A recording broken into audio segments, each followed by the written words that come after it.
One sunny morning, silver slimes, incredibly rare monsters, appeared in the clearing. Two guys were watching them from behind the trees. One said to the other, "Shh, it'll be okay if you just let them go." But he disobeyed him and rushed into the clearing. The young man shouted, trying to stop his comrade, but he wasn't listening. He was rapidly approaching the slimes. The next moment, there was a critical hit that tore the core in half. The guy swung his sword left and right, chopping up silver slimes. In a matter of seconds, the clearing became empty of monsters. The stranger's eyes glowed with a bright green fire. Player Takahashi Yukido received the following S-rank items: silver slime armor, gloves, and boots. The hero had an audience. A young man in a green hoodie said, "Got him," and everyone else from the critical hit. And the loot seems to be very rare. The young man thought his acquaintance was a real lucky man. The guy himself couldn't believe that he had managed to obtain 3 items of S-level equipment. Heroes thought it was too good to be true. It was like a reward for all the obstacles he had overcome in his past life, his fate in his previous life. Bronze-ranked adventurer Takahashi Yukido. He was on the first floor of the Tokyo dungeon. Suddenly, one of the men present showed the display of his smartphone. The monsters had gotten here as well. Now it's very dangerous for people to be outside. One of the guys exclaimed that it was better to go deeper into the dungeon. But some of them thought that the monsters from above would catch up with them. The young man turned to the old man, advising him to flee as well, for now was not the time to hunt slimes. The boy put his hand on his grandfather's shoulder, but he brushed it away. The old man stubbornly walked forward straight toward the slimes, ignoring the young man's warnings. Other people weren't going to stop him, for they thought Grandpa was crazy. Some young man pushed the old man and he lost his balance. The elderly man was on the ground, his hood off his head. The decades flew by quickly. Things have changed since the adventurers came out. Individual types of development have emerged in the familiar characterization system. The level only goes up when you defeat another monster. When the growth level changes, so do the characteristics. The young man dreamed of raising his strength by at least 5 more units.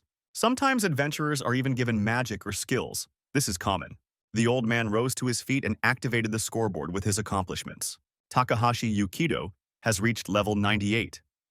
His strength, speed, and stamina reached 5, agility reached 4, magic power reached 3, and resistance to elements reached 2.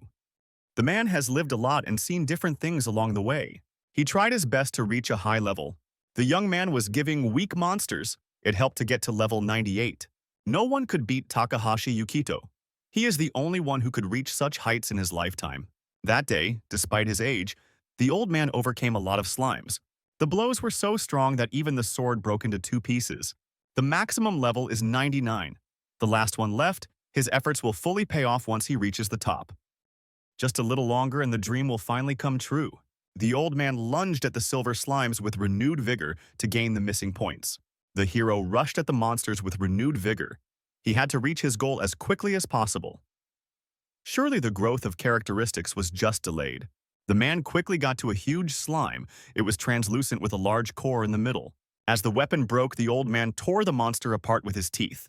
It was at this point that the hero finally received a message from the system. Takahashi Yukido, you have reached the maximum level. Congratulations. The man couldn't believe his own eyes. What he had been waiting for so long had finally happened. Finally, he was rewarded for his so much hard work. His strength had finally increased by 1 unit. Takahashi's achievement board has been updated. His level is now 99. His strength has reached a value of 6. I can't believe they're kidding me. The man helplessly fell to the ground. Had it all been in vain? Yukido was crushed, so he won't get anything. Hope had left the hero's heart. He had no strength even to get to his feet. Monsters from the darkness were rapidly approaching the clearing. Has he lived his life for nothing? Everyone looked down at him, laughing behind his back. Takahashi didn't even get to save his own loving mommy. The old man's whole life flashed before his eyes. It seems to be coming to an end. Tears flowed from the hero's eyes. He was sorry that the goal had not been reached. Takahashi Yukido no longer has the strength to resist. Another moment and his life in this reality will end. The old body will be crushed by the demon's giant paw. The level ended with the death of a participant. There was an error in Takahashi Yukido's characterization system. The system has applied a life restoration and rollback function. The player's heart started beating again. Reveal hidden parameters. Accrued bonus characteristics as compensation. Unique characteristic points plus 9,999. He opened his eyes, but his vision was still not focusing well. Suddenly, the young man heard that he was being greeted. The next moment, he saw a smiling girl who said that Mr. Takahashi, Yukito Takahashi, had become an adventurer. The green-eyed hero was stunned by what he heard. Was all this really happening to him? He looked around. The girl asked, "Is something wrong?" Takahashi pulled himself together and thanked him for the pendant. A little later, when the young man was alone with his thoughts, he wondered what the hell was going on here. The hero stared at the screen of his smartphone, sweat beading on his face. The boy thought, "If I'm not mistaken, this is the day I registered with the Adventurers Guild." Takahashi Yukito didn't understand what had happened. He was able to remember that right before he died, he had seen something about bonus characteristics. He opens the window. Everything is just as it was then. How could it be otherwise? Suddenly, the hero noticed something that interested him. The boy's eyes widened in surprise. What's that all about? There is a new column in the table. Luck. A characteristic of luck that wasn't there before appeared here. Surely this characteristic must have been a hidden parameter in his past life. I find that hard to believe. Takahashi Yukito. I don't understand how this could happen to him. A man with 70 years of failure behind him. The young man remembered how old he had been not so long ago. Everything is great now. Just the right opportunity to test a new characteristic in a slime hunt. Moments later, the hero found himself in a Tokyo dungeon, on the first floor called Imperishable Footprints. Yukito saw his target almost immediately.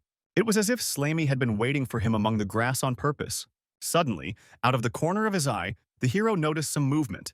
When he realized what it was, he couldn't believe his own eyes. It was a silver slime, a very rare monster. He had only met him once in his entire past life. The silver slime then immediately ran away as soon as it saw the hunter. These slimes grant an incredible amount of experience points, but they are renowned for their elusiveness. Takahashi Yukito thought, "Just one step and my sword will get him." He was rapidly approaching his goal when suddenly something flashed in the grass.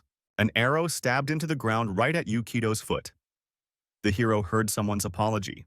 Takahashi thought to himself, "You stupid bastard." The rare silver slime should have run away from such a noise, but it stayed put. The next moment, the fearful monster prepared to attack the hero. It was something unbelievable. Slime snapped out of his seat and approached quickly. The young man prepared to repel the attack. The guy's sword literally ran into a silver slime. The tip of his weapon easily reached the monster's core. It couldn't take the impact and shattered into pieces. This win immediately raised his level in the game. The sword broke with a single blow. These silver monsters are very strong. Now Takahashi Yukito needs to acquire a new weapon. The young man noticed something shining on the grass nearby. He couldn't believe his own eyes. S-rank loot is a cool silver sword. The hero was pleased with such a great start. He had already obtained a large silver slime sword. Feature: increased attack power. 30% chance to miss the target due to silver slime's dodging tendency. Yukito was satisfied. He was going to have a good hunt. The young man looked around and froze in place in amazement.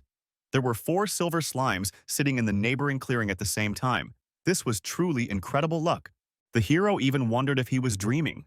In the next moment, 4 monsters simultaneously flew straight at the guy. They were very belligerent.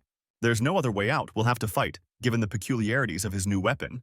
Takahashi Yukito realized that it wouldn't be possible to destroy everyone at the same time. Punch after punch, he delivered several critical hits. The hero made it through in a matter of minutes. Luck really works. A critical hit and a magnificent armor appeared on the grass. Somehow it all worked out. The young man won them all at once.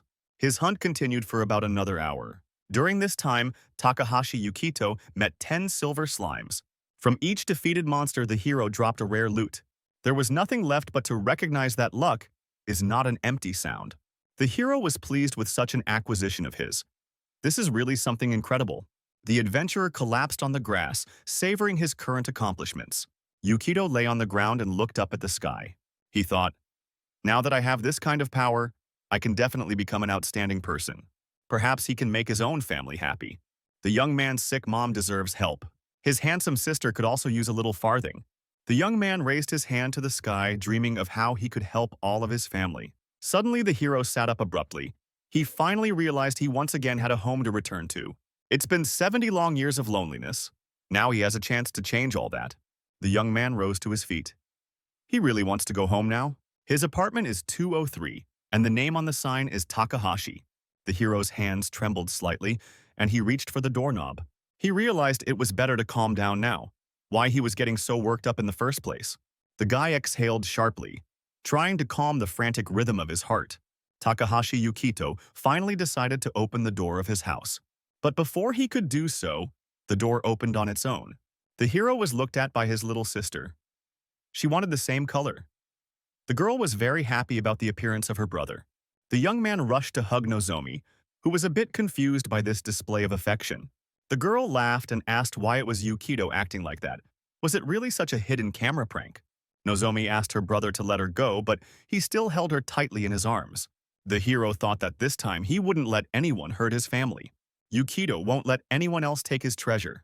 The hero told his sister everything that had happened to him. Belle was amazed. Could they really help save her mom with this? Yukito replied, "Sure, it just takes a little effort." The next day, the guy sprang into action. He traded the rare items he had received. With the money he received, the young man decided to get something. Takahashi attended the auction and bid 10 million for one lot. He managed to acquire the highest quality healing potion. The hero's next destination is a hospital.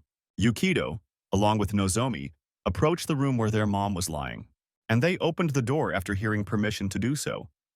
As they entered the room, the relatives smiled at their mother. Mom was very happy about her children who came to visit her. She asked how they were doing. Yukito replied that they should be the ones asking about her business. Nozomi opened the box she had brought and showed her mom the delicious goodies. The woman said, "You shouldn't have spent so much on me. You should have eaten with that money yourself." The young man told his mother that she no longer had to worry about money, and the girl added that they had another gift. The patient's face became surprised, and she inquired which one it was. Yukito replied, "He knows it sounds weird, but mom needs to drink this." He held out a bottle of elixir to the woman. Nozomi explained, "Big brother made money in the dungeon and bought you this." The woman was surprised, for Yukito had just become an adventurer. How did he manage to earn so much money? The hero replied that he was just lucky. The dungeon was a big lottery. The son again asked his mother for a drink of the elixir and held out the bottle to her. The woman carefully uncorked the cork. She didn't argue and obediently poured the elixir into her mouth. The next moment the real magic happened. The woman's body began to glow. Brother and sister kept their eyes on mom. They were eagerly awaiting the result. The patient felt incredibly relieved, as if a heavy weight had fallen from her shoulders. It was much easier to breathe. The hero smiled in relief, for this was great news. Nozomi exclaimed, "Good job, brother." The next moment the woman said that the potion tasted nasty. Her son handed her a dessert that would help her get rid of the disgusting aftertaste of the medicine. When my mom was next seen by the doctor, he said the symptoms had subsided and the disease had stopped progressing. She needed to go to a short rehab. Afterward, the woman was finally released home and recovered. They can live the three of them under one roof again. It's like a happy dream. For the first time in a long time, the woman was finally able to eat dinner at home. After lunch, she began washing her own dishes and told the children, "Nothing soothes like home walls." Nozomi was very happy that her mom was feeling better, but Yukito didn't think it was enough. The girl looked at her brother in surprise. She was waiting for an explanation. The hero replied that this potion is only a temporary measure. It has no power to cure the disease completely. This news upset the beauty. She asked what they should do then. Yukito explained, "You need a much more possible thing, like an actual magic elixir." His sister wondered if he was referring to something advertised on TV, an item found by the world's best adventurer. It can be found 50 surfaces deep and can't be bought for any money. The sister added that this item is truly unique. Yukito agreed that was right. That was exactly what he was aiming for. A unique item is a special item that can only be disposed of by the person who found it. A reward that can be obtained without defeating a possible creature. Nozomi asked, "If we can't buy, then we'll just have to find it ourselves." The sister wanted to know if the brother could go down to that depth. The young man replied that in theory it could not be done, for he would die a terrible death on the way. The girl decided that in that case they couldn't get this miracle elixir. The hero smiled and decided to clarify, "I said it was only in theory." Yukito thought that not only had he gotten lucky, but he had also retained knowledge from his past life. The young man remembered that this elixir could also be found on high surfaces. He had heard of one exception. The boss of the 20th floor is an ancient golem. The uniquely ferocious of it turns out to be the elixir they need. But the chance of this boss appearing is categorically small. They need a rare item from a rare boss is a matter of chance, the hero thought. In my previous life, I've only heard of obtaining an elixir from this golem once. Now the young man was sure that with his current disposition, everything would be fine. He would definitely find the elixir and save his mother. The sister noticed the suspicious look on her brother's face. Yukito asked, "Is he really that suspicious?" The girl winked. She thought her brother could do anything. The young man was greatly encouraged by his sister's words. It's nice when your family believes in you. But still, before going into the dungeon, the hero needs to prepare. Nozomi was stunned by this revelation. What exactly is meant by the word prepare? The hero was sure that everywhere and always a way could be found. Yukito walked over to the dresser where their family photo was framed. He needed to gather things to go deeper into the dungeon. It was worth starting with the gear. A large silver slime sword. Feature: increased attack power. There is a 30% chance to miss the target due to Silver Slime's tendency to dodge. Silver Slime. Tear, with a 33% chance, can reduce the damage taken. While the young man was packing, his sister watched him closely. She inquired of Yukito, "Are you getting ready to hit the road already?" The hero answered in the affirmative. "Are you really going to go like that? Usually warriors wear heavy armor for a dungeon trek." The young man agreed, but explained that he was not strong enough to carry such a thing. The window of characteristics reveals a person's potential. The boy realized he could only hope for luck. With those stats, he won't be able to pull a full outfit, so he'll just have to bring his sword. Yukito thought that there were many skills due to the level elevation. For example, Mighty Layered Lunge was a combat skill that had a 30% chance of delivering 3 critical hits in a row. Nozomi asked, "You want to increase your performance? There's a 5th floor." The young man immediately remembered Alice's wreath. You can get liquid loot from the local monsters. Magic fruit. He is Yukito and will help Yukito. The sister asked that one way or another the brother take care of himself. The girl had packed him a snack for the road, though he'd be able to get enough fruit still. The boy thanked Nozomi sincerely for her concern. One package was displayed in the system window. The hero opened the door and left his home. He set out again for adventure. The forest was dark, with ghostly purple mushrooms on the tree trunks of the plants. Predatory plants fed on insects. After walking some more, the hero finally reached the 5th floor. It was called Alice's Wreath. Almost the entire space is filled with plant-type monsters, so it's easy to lose your way here. But the 5th floor was considered low-level and had long since been cleared out by other adventurers. Yukito decided that as long as he had the map with him, there shouldn't be any problems. The hero continued his journey through the forest, relying on his temper. He immediately spotted a den of Ents, humanoid trees. The young man knew that the Ents used mimicry to set up their sieges. That's why they look like trees. The guy agreed that their disguise was perfect. A closer look reveals that there are no veins on the leaves. The young man also noticed that the roots were growing in a strange direction. Ents use roots as people legs. They use it to move through the forest. The next moment, the hero saw red eyes on the tree trunk. The guy was pleased with his find. The critical hit worked again. The forest monster was cut in half. Yukito thought it was enough just to anticipate their appearance, and it was a done deal. The next moment, the young man received his prize. A magical fruit appeared on the ground. The hero immediately picked it up and took a bite. He could taste a slight flavor of pear or apple. The guy realized that taste didn't play a role. He needed to check his stats. Yukito realized that his stats had increased. Thanks to the magic fruit, although its effect is minor, even he can become a strong warrior. After that, the hero began a brutal hunt for the Ents. He fought and ate and fought. During this day, the hero was very tired of the taste of fruit. He decided to fortify himself with the food that his sister gave him with him. After lunch, the guy decided to see if he had already reached his pumping limit. Yukito was glad that he had finally reached the intermediate combat level. Finally, the young man decided it was worth wrapping up. Time to head back. It was at this point that the hero felt someone's presence. The boy turned sharply and exclaimed, "Who's here?"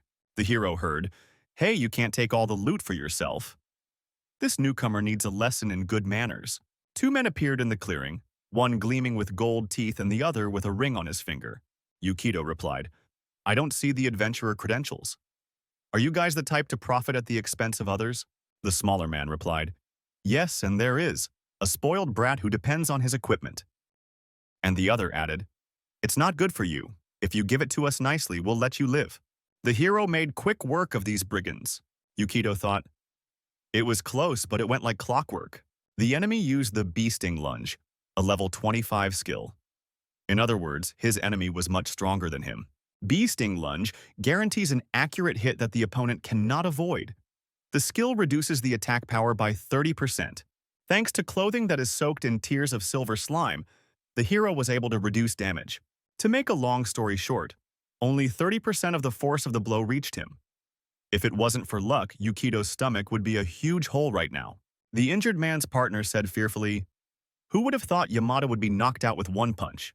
The hero suggested that he surrender, then he would save his own life. But the man wasn't going to give up. He exclaimed, "Don't underestimate me, a warrior is easily defeated at a distance." Yukito replied that was right. He couldn't reach him from that distance. The robber smiled. Did the adventurer give up so easily? The hero wasn't going to give up. He activated the portal and launched his hand into it. The next moment he pulled out some kind of artifact from there. He decided to use the inventory as well. It was a staff abundantly covered with a variety of colors. The ugly robber laughed. His artifact looked more warlike. It resembled a magical staff.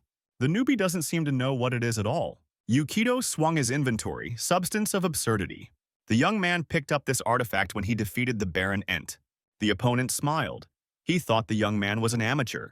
The substance of ridiculousness is a rare item. This unstable junk activates random spells. The chance of casting something useful is 0. There is a 40% chance of the wielder getting a failure, 30% chance of getting weak enchantments, 20% chance of getting a buff or debuff, and only a 9% chance of creating a mid-level spell. To get into those 30% of receiving weak charms will already be a great luck. In any case, there was no way to cast the desired spell. Right now, Yukito is in the process of the magic lottery. The brigand used Fireball, a medium-level spell. Also, if his opponent hits 9% and summons something of the same level, his hit will still be stronger due to the equipment. Special equipment for mages plus 50. The mage was sure that victory would go to him anyway. The outlaw thought the luck that is inherent in newcomers would not save him. The mage pointed the fireball directly at Yukito. The hero didn't budge. He just stood there, staring at the rapidly approaching threat. The young man muttered to himself, "It's finally stirring." The guy closed one eye. He was done too. His magic staff can still do some things. The ridiculousness substance activated. It was something truly powerful. It seemed as if a volcano had erupted somewhere nearby. The young man's face was devoid of emotion. The hero pointed his staff directly at the enemy. The fire was destroying everything in its path. The sight was truly impressive. Just a moment more, and there would be nothing left of the forest. The mage couldn't believe that his fire circle had been taken over by an opponent. He grabbed his head.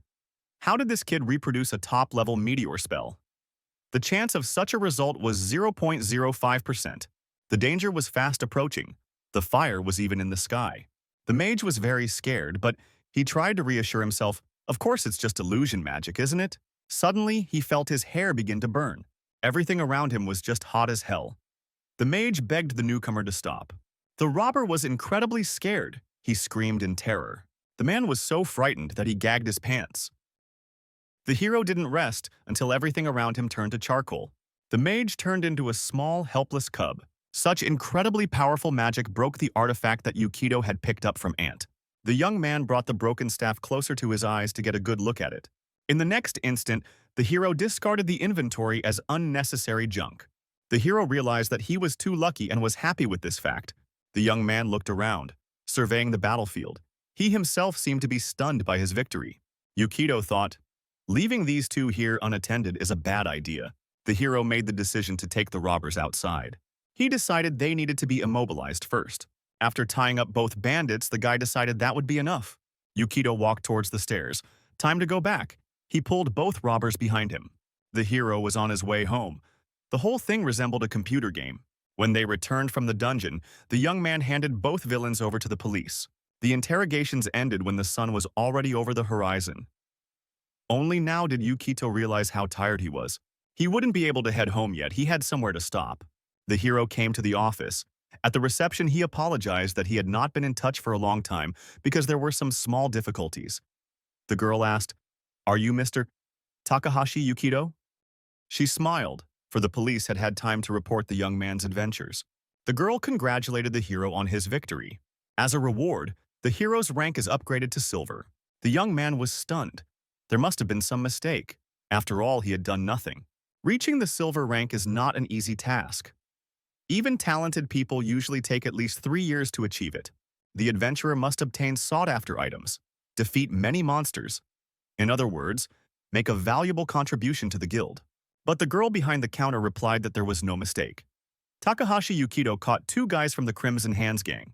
The Crimson Hands are a large criminal gang. The hero thought, "So I've gotten so many points from those scum that I deserve to be promoted to silver rank." The girl said that the young man had worked hard. She added, "These 2 people have strength comparable to that of silver-ranked adventurers." The hero couldn't believe that these 2 were stronger than he thought. He could have been up to his neck in mud if it hadn't been for luck. Yukito took the silver pendant in his hands and said he was just lucky. The girl stagnantly replied, "There you go again. Modesty befits a silver-ranked adventurer. We look forward to your achievements on the lower floors of the dungeon." The available floors are determined by the adventurer's rank. Bronze ranks can go down to the 10th floor. Silver ranks can go down to the 30th floor. Gold adventurers have no restrictions. The guy put a silver chain with a pendant around his neck. He wanted to get to at least the 20th floor. The guild worker replied, "I have faith in you, but you should know that this place is quite difficult to curb." She added that the company does not recommend going there on your own. Such an adventure could be very dangerous. The hero thanked the girl for her concern. He turned and walked toward the exit, and the beautiful woman escorted him with a glance. Yukito thought with a smile, "I grew up much faster than I could have expected." By the way, essentially meeting the brigands was also due to luck. Suddenly the young man heard someone addressing him. It was an elderly man in a tea suit and a cylinder. He asked, "Could you give me a minute of your time?" The hero stopped. He was ready to listen to his grandfather. "You're the adventurer who defeated those criminals, aren't you?" the stranger inquired. "Yamada Jinbei, thief and murderer, 20 years old, 180 centimeters. Apprehension reward 1 million yen. Hashimoto Hiroshi, thief and murderer, 30 years old, 150 centimeters. Apprehension reward 1 million yen. The hero replied that the 2 men had attacked him. Grandpa's face couldn't be seen because of the cylinder field. The next moment, the older man grabbed Yukito's hand and thanked him. The young man looked dumbfounded. He was trying to figure out what was going on here. Grandpa ripped the portraits of those 2 scumbags off the board and exclaimed that they had killed his son. "The police couldn't get one step closer to him and you managed to catch them." The man barely held back tears. Yukito said, "No need. I was only doing my duty as an adventurer." The old man bowed. He was very grateful to the young man. Such an act of an elderly man touched the hero. The stranger rejoiced that he could now bring good news to his own son's grave. The guy looked at him and thought, "I don't think I've ever been this grateful in my past life." The young man looked at his own hands. Hearing such words was really nice.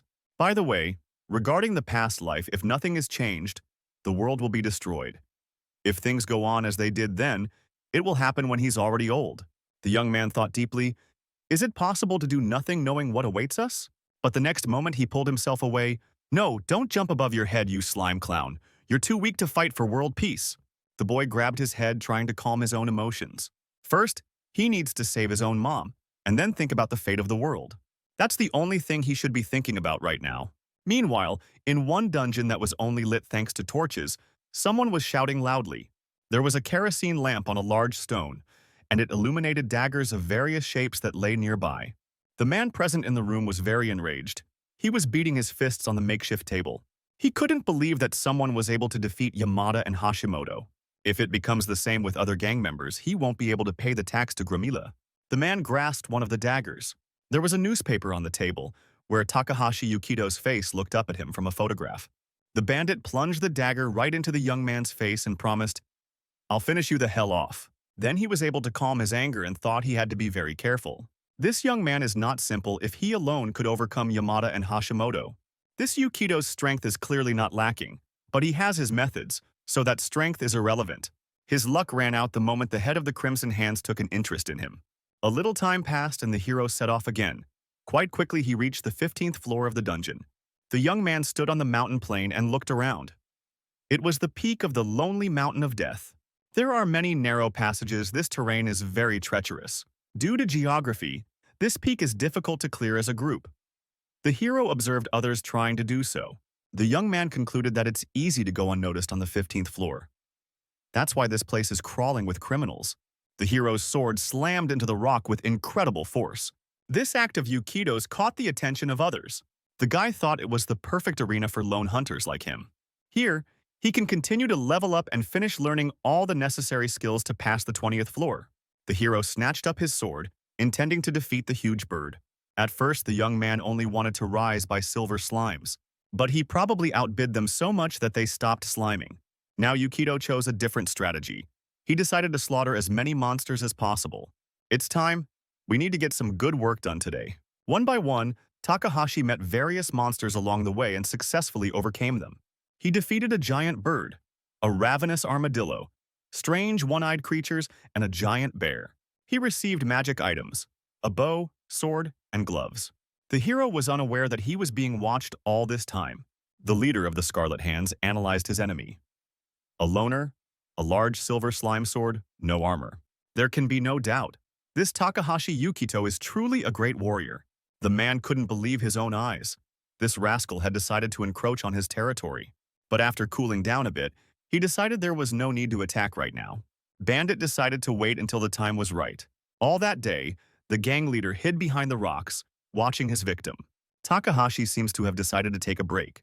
A good idea came into him about how to linger on this floor. The man suddenly realized that he didn't have to interfere at all. The bandit got to his feet and ran away, he realized. This was his territory. Here, on the 15th floor of the dungeon, the boss is him. In nature, monsters and animals are divided into ecosystems. The gang leader decided to capitalize on this knowledge. If you reduce the number of predators, you can achieve your own goals. The bandit went to put his plan into action. The bandit decided to increase the amount of loot. He did a good job of bringing his idea to life. Thanks to his intervention, the monsters will begin to multiply at a furious rate.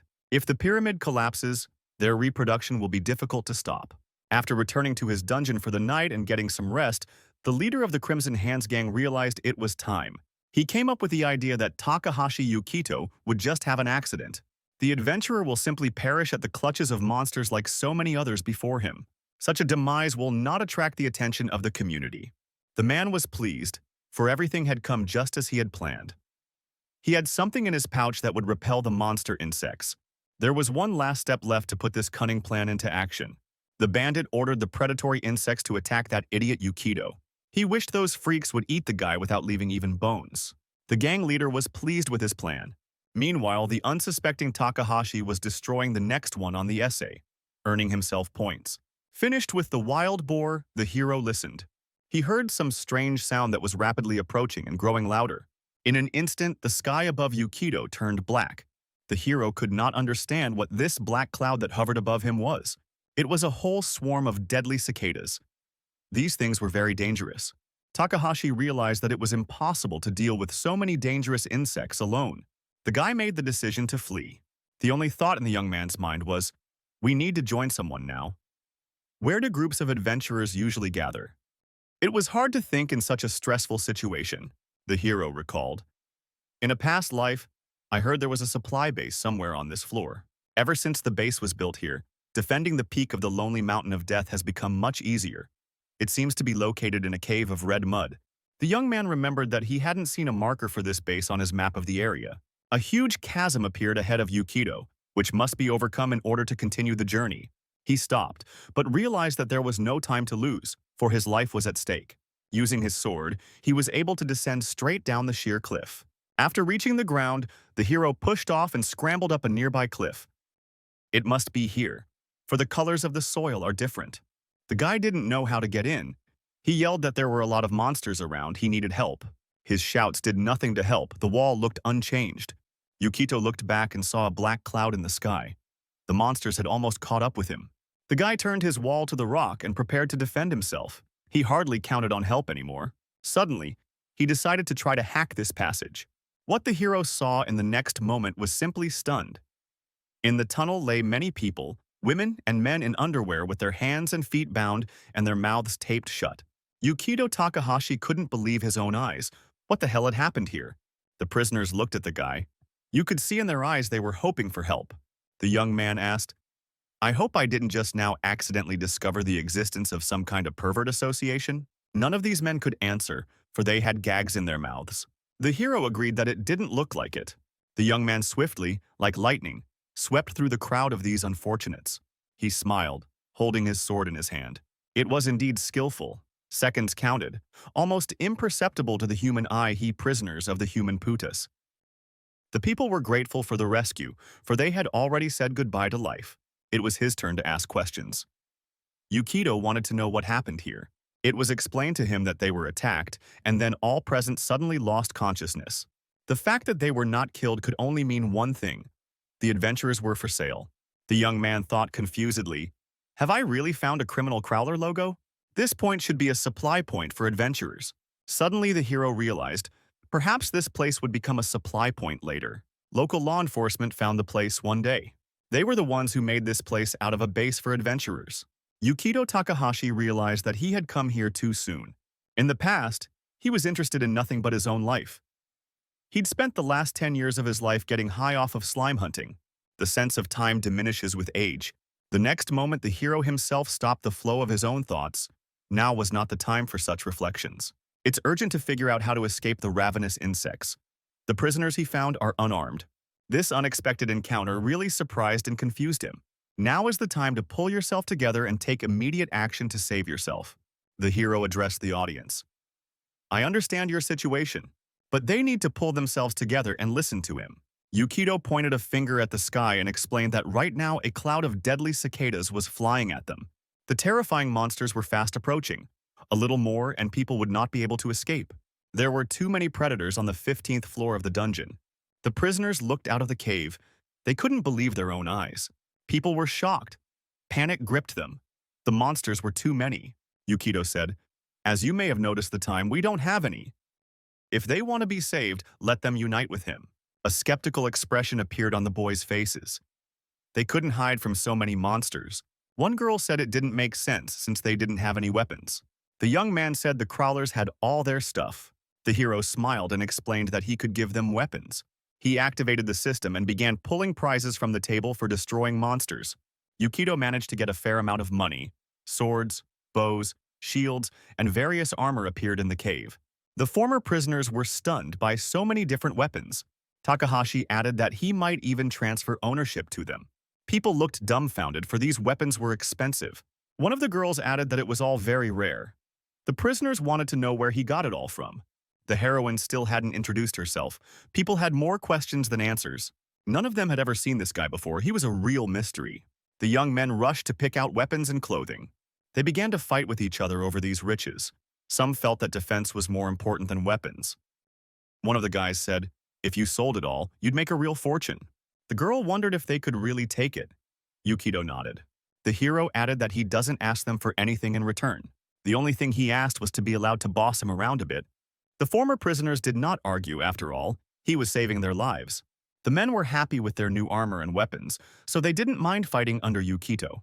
The red-haired beauty picked out her bow. She said with a smile, "Hear and obey." All present one by one gave their consent to the hero's command. One stocky young man even agreed to act as a decoy. Takahashi asked them to shut up and listen. Scenes from his past life appeared in the young man's mind. It was that moment when there was not much time left before his death. The young man was truly grateful to be given the opportunity to lead that operation. Some of the guys looked at each other with smiles. They waited to see what their new acquaintance would say. Yukito didn't share their mirth. He was serious. The hero stood at the entrance to the cave. He spread his arms out in different directions.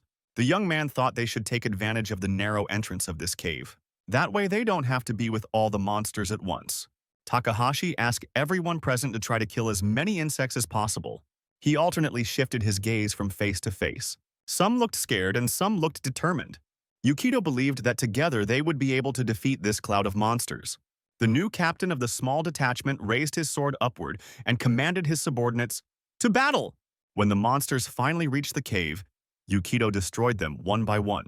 The hero chose the right strategy. He managed to overcome the monsters in the narrow passage of the cave. The young man swung his sword left and right. The other participants in this battle also doled out monsters. A red-haired beauty was aiming at them with a bow, while a young man of small stature was a skilled mage. Their team successfully resisted the attack of predatory insects. There were so many monsters that the entrance to the cave was completely hidden from view. The monsters were too many, but people continued to fight for their own lives. Many insects had already been destroyed, but more were coming.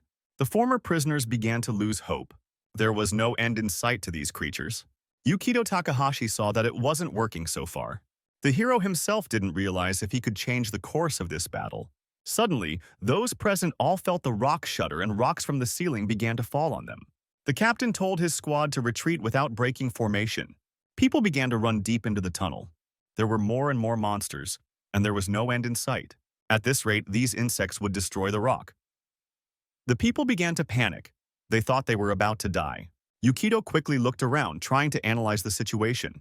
The hero thought, the adit is unfinished, so it's not reliable at all. Suddenly, the young man noticed an explosive on the floor near one of the tunnels. The guy realized it was a chance for salvation. That's an explosive worth using. The crawlers must have used it to expand the tunnel. Takahashi walked over and picked up the explosives. The young man shouted, addressing the others.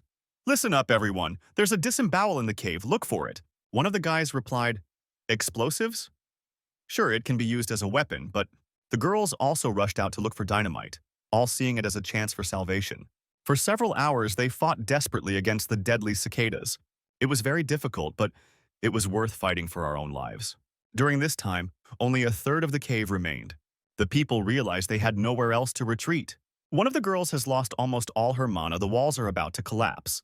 The hero tried to control the situation, but he also saw signs of destruction.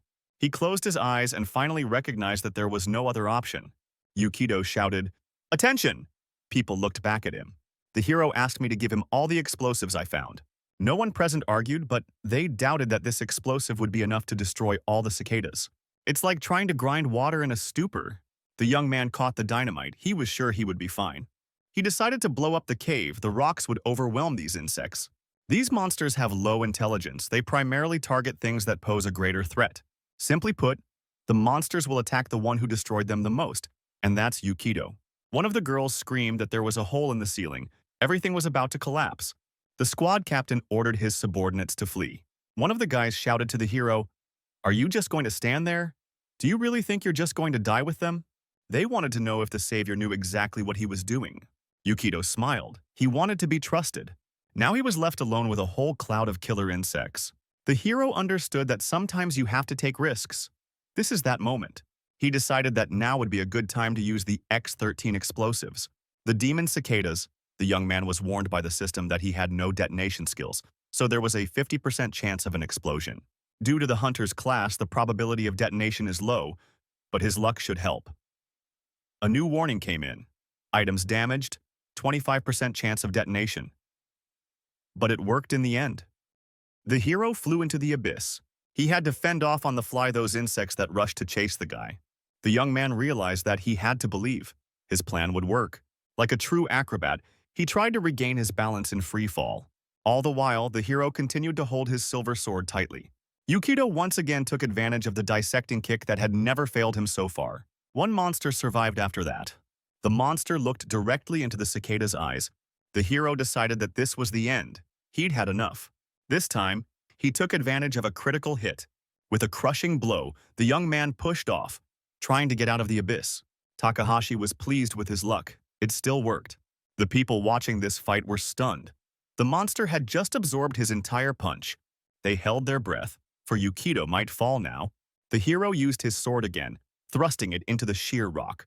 But this time, this technique didn't work. The sword blade didn't stay in the stone. The next moment, the young man actually flew into the abyss. It seemed impossible to escape. Maybe suddenly someone had dropped a rope from above that lassoed over his arm like a lasso. And at the last moment, Yukito managed to grab on, gratefully accepting help from his new friends. The men stood behind each other and began to pull the rope. The hero quickly made it to solid ground. He smiled. The whole area was littered with rocks and the remains of deadly cicadas that had been destroyed. When the young man finally sat down on the rock, he looked back at the result of his labor. The guy was proud that they had managed to defeat an entire army of insect monsters. Those he saved said, "It's unbelievable that after fighting so many monsters, they have no casualties at all." Takahashi was pleased with the result. The system reported, a large number of deadly cicadas had been destroyed. Yukito was now given the rank of fighter. The damage he dealt to the insect-type monsters was 20%. He has reached level 3. The skill Warrior Intuition has been obtained. The bandit was so enraged at the failure of his scheme that he kicked the table. The man clutched his hand to his head, for that scumbag had destroyed their base. He realized that he would have to answer for it. You could even lose your own life. The bandit grabbed the bottle and shouted, "This trouble happened because of this idiot." Uncorking the wine, he took a greedy sip straight from the bottle. After drinking almost all of it, the man threw the bottle at the wall and it shattered into splinters. The gang leader promised himself that he would finish off Takahashi Yukito personally. He was so enraged that he was preparing to take revenge, even if it cost him his life. Meanwhile, the hero, having finished with his business on the lower level, came to the company's office. The young man noticed that everyone present, upon seeing him, began to look for something. Yukito noted to himself that he had been recognized more often since then. The woman behind the counter said, "You've demonstrated yourself magnificently again." The hero was now called a mountain crusher, who saved many people. All the guilds were asking Takahashi to join them. But today the hero was not in the mood for a dialogue. He apologized and explained that he was in a big hurry. In fact, the young man ignored all offers because he is not allowed to join the team yet. Guy thought about an elixir for his mom, since it would take more time and effort to create. Under those circumstances, he won't be able to create it anytime soon. Loot in teams is distributed randomly. It is because of the likelihood of getting a rare item is greatly reduced. Thanks to some clever calculations, the hero concluded that the more people in the guild, the lower the winning percentage. But Takahashi decided not to get upset. After all, he had always defended the dungeon solo in his previous life. Why change anything now? Leaving the office, having finished all his business for the day, the hero headed home. There his mom and sister were waiting for him with a delicious dinner. Yukito was pleased, for he had managed to get quite hungry during his adventures. Before tackling dinner, everyone prayed, thanking God for the food. Now Takahashi could enjoy a delicious treat with his family. The taste of the food seemed very familiar to the hero. Perhaps he had tasted something similar in his past life. Despite the fact that their family had never been wealthy, they always celebrated holidays. Nozomi congratulated her brother for already reaching level 20. The mother was very worried about her son. She asked, "Are you sure you can do it?" They say that after the 20th level, the difficulty of the tasks increases exponentially. My sister would say that she was also worried because only 15% of the hunters were able to pass level 20. A mother admonished her daughter not to use her phone while eating. The hero replied to his family that all was well. "Have you forgotten what I am capable of?" The woman replied that she was proud of everything her son was doing. On the wall behind her hung newspaper articles with his picture. For a moment, her mother closed her eyes. She was trying to deal with her emotions. When she could speak again, she asked the guy, "Take care of yourself. No parent would want their child to sacrifice themselves for others." The young man couldn't find anything to say to his mother, and a terrible memory arose in his mind. Takahashi remembered burying his dead mommy in a past life. The hero addressed his mom affectionately. No child would want his parents to be upset. The woman wanted to object to someone, but Nozomi stopped her. She said, "Mom, leave him alone, you won't change anything anyway." Belle smiled and added, "Brother, you're too stubborn. Once you get something in your head, you can't change your mind." Tears appeared in the woman's eyes. She remembered her dead husband, because the children were very much like him. Takahashi said, "Stop worrying about me. I'm doing this because I want to." The mother could not find anything to say to this, so she continued eating in silence. The hero looked at his reflection in the glass of water, he thought. In a past life, I failed to save my mom. It made his heart bleed when he thought of it. To erase the past forever, he needs to start a new life. And for that, he needs to get the magic elixir. After finishing his dinner, the young man folded his hands in a gesture of gratitude. He told his family that everything was delicious. Having rested a little at home, the hero did not hesitate to go to the dungeon again. Going down the stairs, the young man was running through possible scenarios of events in his head. System reported, Tokyo Dungeon, level 20, Stubborn Alchemist, Quest, a large wall that defies the laws of physics. Takahashi Yukito saw danger ahead and bravely ran towards it with sword in hand. The monsters resembled something between robots and skeletons, surrounded by a hostile red aura. The young man remembered that the monsters of this floor were composed of inorganic substances. He moved at lightning speed. It helped to attack both monsters almost simultaneously. Yukito remembered that these monsters are dangerous and cold-blooded killers, plus they're not alive. Some of the creatures had wings and attacked the young man from the air. The hero noted that the only thing that saves him is that the monsters act schematically, and he manages to guess their actions in advance. A few swings of the sword destroyed the obstacles in Takahashi Yukito's path. Suddenly, something the young man saw up ahead made him stop. A stocky silhouette of a stone monster appeared out of the darkness. Cyclops had only one fiery eye. The red aura around it gave away the monster's intentions.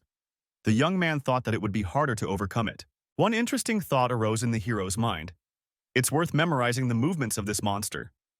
Analyzing the monster's actions will help to overcome it. The creature clenched its huge fist, ready to attack the man at any moment. Yukito barely had time to bounce away when the monster's fist hit the ground. The hero had to jump around a lot to keep his life.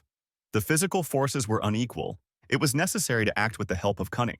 The young man decided to use his jumps, looking for the monster's weak spot at this time. Finding the core, he was easily able to overcome the strong but unintelligent creature. After accomplishing this difficult task, Yukito landed on the ground unharmed. The monster fell to the ground behind him. This victory allowed the hero to move closer to his goal. He approached the tall door. Pushing open the door, the young man thought, "The time has finally come. From this day on, I will have a new life." A magical golden glow poured from the gap formed after the door opened. The next moment, Takahashi found himself in a large spherical-shaped hall. The floor of this room was covered with some obscure symbols. The door closed behind the hero's back. There is no turning back now. In the center of the depicted symbols was a giant stone monster, some parts of its body covered with green moss. The creature's shoulders bore the same symbols as the floor. The hero immediately realized that it was an ancient golem guarding the main treasure of this floor. This monster is a level 20 boss. Only by overcoming it will Yukito finally achieve what he wants. The golem's appearance was frightening. Its strength was incredible and its attacks were powerful. But it was for the sake of fighting this monster that Takahashi reached the 20th floor so quickly. Now it's time to act. Attacking the ancient boss, the hero noted that he had a mediocre movement speed for such a monster. The guy jumped up high and struck the golem's head with his sword. Takahashi had a plan. He needs to chip off at least a piece of the monster's armor. This way he can get to the monster's weak point, which is the core, and defeat the ancient relic guardian. Meanwhile, this battle was being watched by a spectator who wished to remain unnoticed. The gang leader's plan had failed last time. Watching the fight from the doorway, he hoped that today the boy would be unlucky. The magic symbols began to glow more brightly, red light flooding the hall. The next moment, something incredible happened. Another monster began to rise from the center of the pentagram. Yukito's eyes went to his forehead. He never thought that the ancient golem would not be alone. The huge creature got to its feet, taking up all the space around it. Its core was blue-purple in color. The hero looked over his shoulder at the door. A single hunch visited him. The appearance of the second boss means only one thing. There's someone else here besides Takahashi. It was very strange, for the young man felt no foreign presence. The hero thought, it was generally worth expecting such guests, but even a newcomer wouldn't interfere in such a battle. Yukito looked around, hoping to see an intruder. The stranger's attack was sneaky, his dagger flying straight into Takahashi's back. Only thanks to his own keen reactions and fantastic luck, the hero managed to notice the danger. One swing of the hero's sword and the dagger no longer threatens him. A battered weapon like a boomerang flies back. Yukito immediately realized that this was all a setup by someone. The bandit leader gritted his teeth. Once again, he had failed to harm that elusive Takahashi. The bandit thought, an ordinary guy can't be such a dabbler of fortune. Besides, this kid has incredible reactions. But the next moment, another dagger gleamed in his hand. The man calmed his own emotions and decided that he had the better advantage anyway. The bandit thought the young man was just an idiot who didn't understand anything. Before the man descended to the 20th floor, he found out that it takes a group of at least 4 people to overcome the ancient golem. He snuck behind the hero to automatically summon a second golem. But unlike Yukito, the bandit doesn't have to worry about fighting these things. They just won't notice him. After all, he has a thief level higher than Takahashi's. The bandit thought, with my disguise skills, I'm perfectly safe. It's worth using a skill called catwalk. The ringleader slipped into the hall unnoticed by the hero, determined to tease the second golem. Thanks to the shadow twin skill, he was almost invisible in space and moved so fast that it could seem as if the person was in 2 places at once. Thus, the bandit decided to take revenge on the hero because to overcome two ancient golems alone, an unrealistic task. Just in case, the leader even brought along an invisibility cloak, a rare S-rank item that perfectly hides its wearer's presence from enemies. Now the ringleader was sure that no one present could detect him. 3-on-1 is foul play, but that's what a thief always does to his enemies. Besides, that wasn't the bandit's entire preparation for revenge. He had treated his daggers with poison. It will also attack the hero, greatly reducing his chances of escape. The dagger flew straight into the back of the hero, who didn't expect danger from this side. The bandit thought, it's worth attacking without fanaticism, just to stump the victim. The weapon flew past the hero's face, narrowly missing him. The attempt to harm Takahashi with poison had failed. The leader was dumbfounded. How could a young man hide an antidote under such weak armor? But it didn't take long for the man to get nervous because he only needed it to keep the hero in suspense. He was now attacking the hero simultaneously with dozens of four-bladed knives. The bandit admitted to himself, "How I love traps of all kinds." The man was confident that he could succeed by working alone. With a sad experience under his belt, he didn't want to rely on a bunch of knuckleheads anymore. The ringleader decided to trust traps that had never failed him before, such as live barbed wire. Thanks to the efforts of the dastardly bastard, the hero was now restricted in his movements. The results of his own labor pleased the bandit greatly, he thought. It's only a matter of time before Yukido gets swatted by the golems. The poor young man had no idea what intrigues were going on around him. The hero continued to confront the two bosses of the 20th floor, trying to break through their armor and get to the nukes, the only weak point in these stone piles. Meanwhile, the bandit decided he had done enough and could now just enjoy the spectacle. But it didn't take him long to rejoice. Suddenly, the leader saw Yukido flying straight at him, thrusting his sword forward. Sweat broke out on the thief's face, pooled on the bridge of his nose. He couldn't believe it was possible. Takahashi smiled and asked, "Have you run out of magic stuff?" The bandit thought dazedly, "How could he see me?" The young man suggested that he should go down. There was no point in sitting there. Without waiting for an answer, the hero threw the bandit's blade at himself and asked, "Do you really like me so much that you decided to stalk me?" The leader was able to escape the danger. He asked Takahashi, "How could you see me?" The boy replied with a smile on his face, "I was helped by my hunting instincts. It's a pretty common skill, didn't you know that?" The enraged bandit shouted, "Stop lying! How can a low-level skill help you find a high-ranking thief?" The hero replied, "Okay, even if it's a lie, what are you going to do? Run away like a scared puppy?"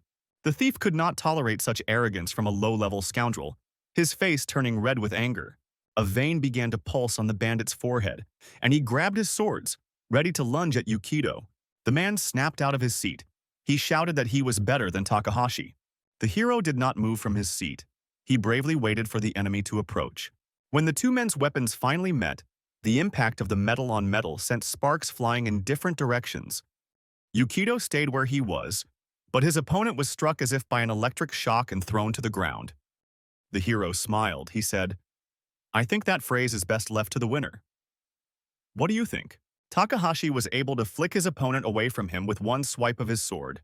The bandit was still only interested in one thing. He exclaimed angrily, "When did you know I was here? How did you find me? Was it just a warrior's intuition? You damned lying bastard!" The hero thought he didn't have to explain anything, especially since he wasn't lying. He had activated the warrior intuition skill a long time ago. It helps a lot in battles. This skill recognizes danger in the user's surroundings, but the odds of it activating now are pretty slim. Failure at 99%, success at 0.9%, great success at 0.1%. The hero looked at the system's messages and hoped his luck wouldn't fail him this time. Takahashi smiled. He was sure he would also be lucky this time. The next moment he saw another message. The system congratulated him on his great success. He could see all the dangers in the field. A kind of radar appeared in Yukido's head, informing him of the danger. The bandit was rapidly approaching again. He told the hero that he was too fast for his level. Takahashi thanked his enemy for the compliment and prepared to repel the attack. The battle continued, the bandit still believing in his own victory. He said to the young man, "You are still just a low-ranked warrior after all." The thief thought he was superior to the lad in agility, and there was no surprise in that. Striking again with his sword, he continued to chatter about his talents, adding to them the accuracy of his strikes. Unfortunately, his threats were not idle chatter. The gang leader managed to wound Takahashi. A cut appeared on the hero's arm. Bandit said, "I would like to point out the fact that you have prepared for unusual conditions as well." After saying that, he relaxed and missed the moment his opponent was behind his back. Yukito Takahashi swung his sword. It seemed like just a moment more and he would finally end his pursuer. Unfortunately, the bandit also had a superior set of instincts. At the last moment, he sensed danger. Doing a somersault in the air and miraculously avoiding danger, he exclaimed, "Your situation is still as grave as before." The hero didn't reply anything to this retort. He silently attacked with his sword skill called beasting. This attempt by the lad only made his opponent laugh. The man exclaimed, "Guaranteed attack, isn't it?" He was having fun because he knew how to respond. The bandit used the butterfly dance skill. This technique confused the young man, for now his opponent could be in many places at once. Striking Yukito thought, "Did I miss again?" At that moment, the thief was ready to repeat the attack. He pushed himself off the ground and rushed towards Takahashi. The man said, "These are the perfect conditions for evasion." When two conflicting skills collide, he was rapidly approaching the hero as he continued to prattle on about how in the end it all comes down to status. The bandit's attack was successful again. Now Yukito was also wounded in the leg. The hero exclaimed, "Oh my god!" Now he was even more vulnerable to the thief's attacks. The bandit was pleased with the result of his attacks. He exclaimed in a high-pitched voice, "A slow warrior like you will never catch up with me." Suddenly, one of the ancient golems decided to attack the pesky humans with a laser shot. It was only because of his talent that Takahashi managed to dodge a wound that could have been fatal. The bandit continued to gloat. He shouted, "The 20th floor is a great ride." The man stopped a few steps away from Yukito, making strange movements with his swords. He boasted that he could easily dodge the attacks of the 20th floor boss. This was helped by analysis, as the golem moves in a set pattern.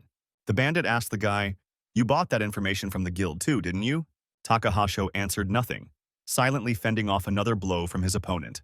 The opponent's duel was between two ancient golems that would occasionally ride attacking. Suddenly, the hero felt a sharp pain in his leg. Had his luck deserted him today? He lowered his gaze to the ground and saw the sharp blade of the bandit's trap in his own blood. The young man stepped on the spike. The rogue continued to gloat, happy that his traps were working. He stated with a smile, "There are no intruders on the 20th floor.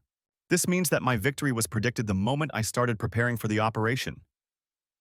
After shouting this, the bandit used the scorpion point technique.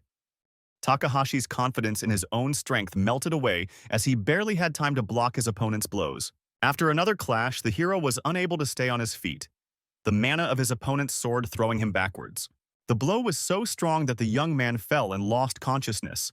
The sword fell out of the hero's hands and fell to the floor of the room. The young man quickly came to his senses and realized he was unarmed in the face of danger. The bandit shouted, "This is the end!"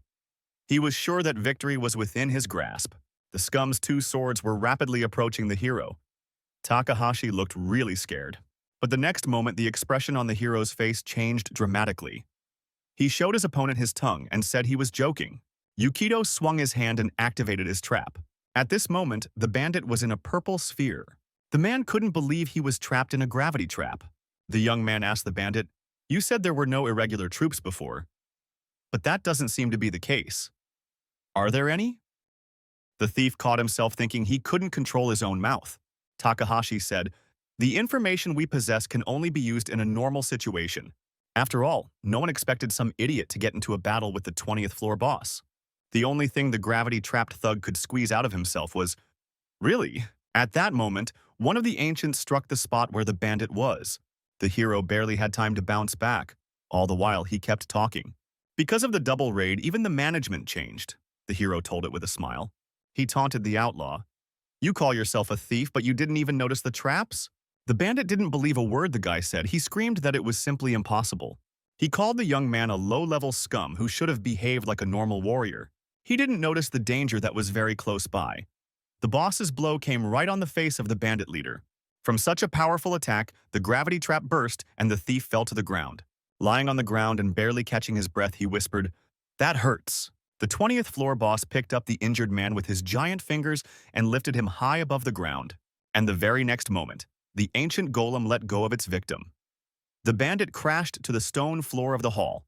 His bloody hand trembled. He couldn't believe his revenge hadn't come to fruition. Barely breathing, the mangled man whispered, "How could I have overlooked the traps of a low-level warrior?"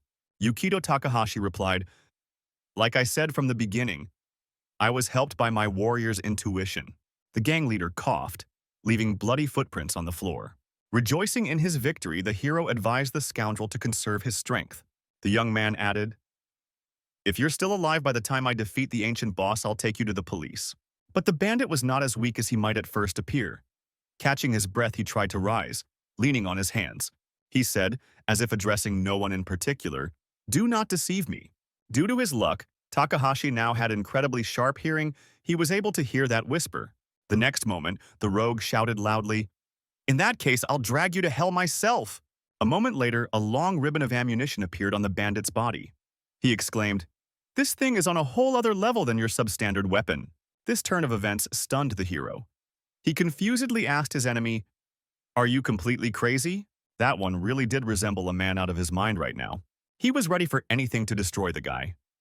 Activating the system monitor, he pressed the yes button. After that, there was a massive explosion that blew everything around. The blast wave and the debris it carried on, it also reached the place where Yukito was standing. The floor beneath the hero's feet began to crumble, cracks appearing on it. The young man found himself in the very epicenter of the disaster. There was little chance of rescue. In the next instant, the guy flew somewhere down. He was swallowed up by darkness. Some time passed and Takahashi fell, hitting the stone floor painfully. The young man touched his head and thought it was very painful. As his eyes grew accustomed to the darkness, he tried to see how high he had fallen from. Somewhere high above, the sky was visible. It seemed to the guy that he couldn't get up. He lay there for a while longer and finally sat up. When he looked around, he couldn't believe that there was a secret room hidden here. No sooner had the hero caught his breath after such a fall than he saw a golem flying at him from above. It turned out there was no getting rid of him that easily. Takahashi gathered his strength into a fist and rose to his feet. An unhappy thought flashed through the boy's mind. "I've been stumped?" Hoping for the luck that hadn't deserted him lately, the hero quickly looked around the unfamiliar room. Through a hole in the wall, he saw a ladder and some sort of shiny object. "What is that?" the young man thought. He strained his vision and discerned a chest that glowed with a magical light. Takahashi smiled. "Am I really seeing this?" It turns out secret rooms and treasures always come with the package. Now the hero wanted to get to this room at all costs. Maybe that's where he came down here for. In the meantime, the second golem, which had appeared not without the bandits' help, had also managed to jump in. The room became too crowded. The young man thought that he didn't have enough space to escape from the bosses. He realized that he couldn't defeat two golems at once just by attacking them. There was a need for cunning here, Yukito thought. I have no choice but to bet my fate on this treasure chest. The hero went a bang. He snapped out of his seat, trying to leap between the legs of the golem that was warding off the treasure.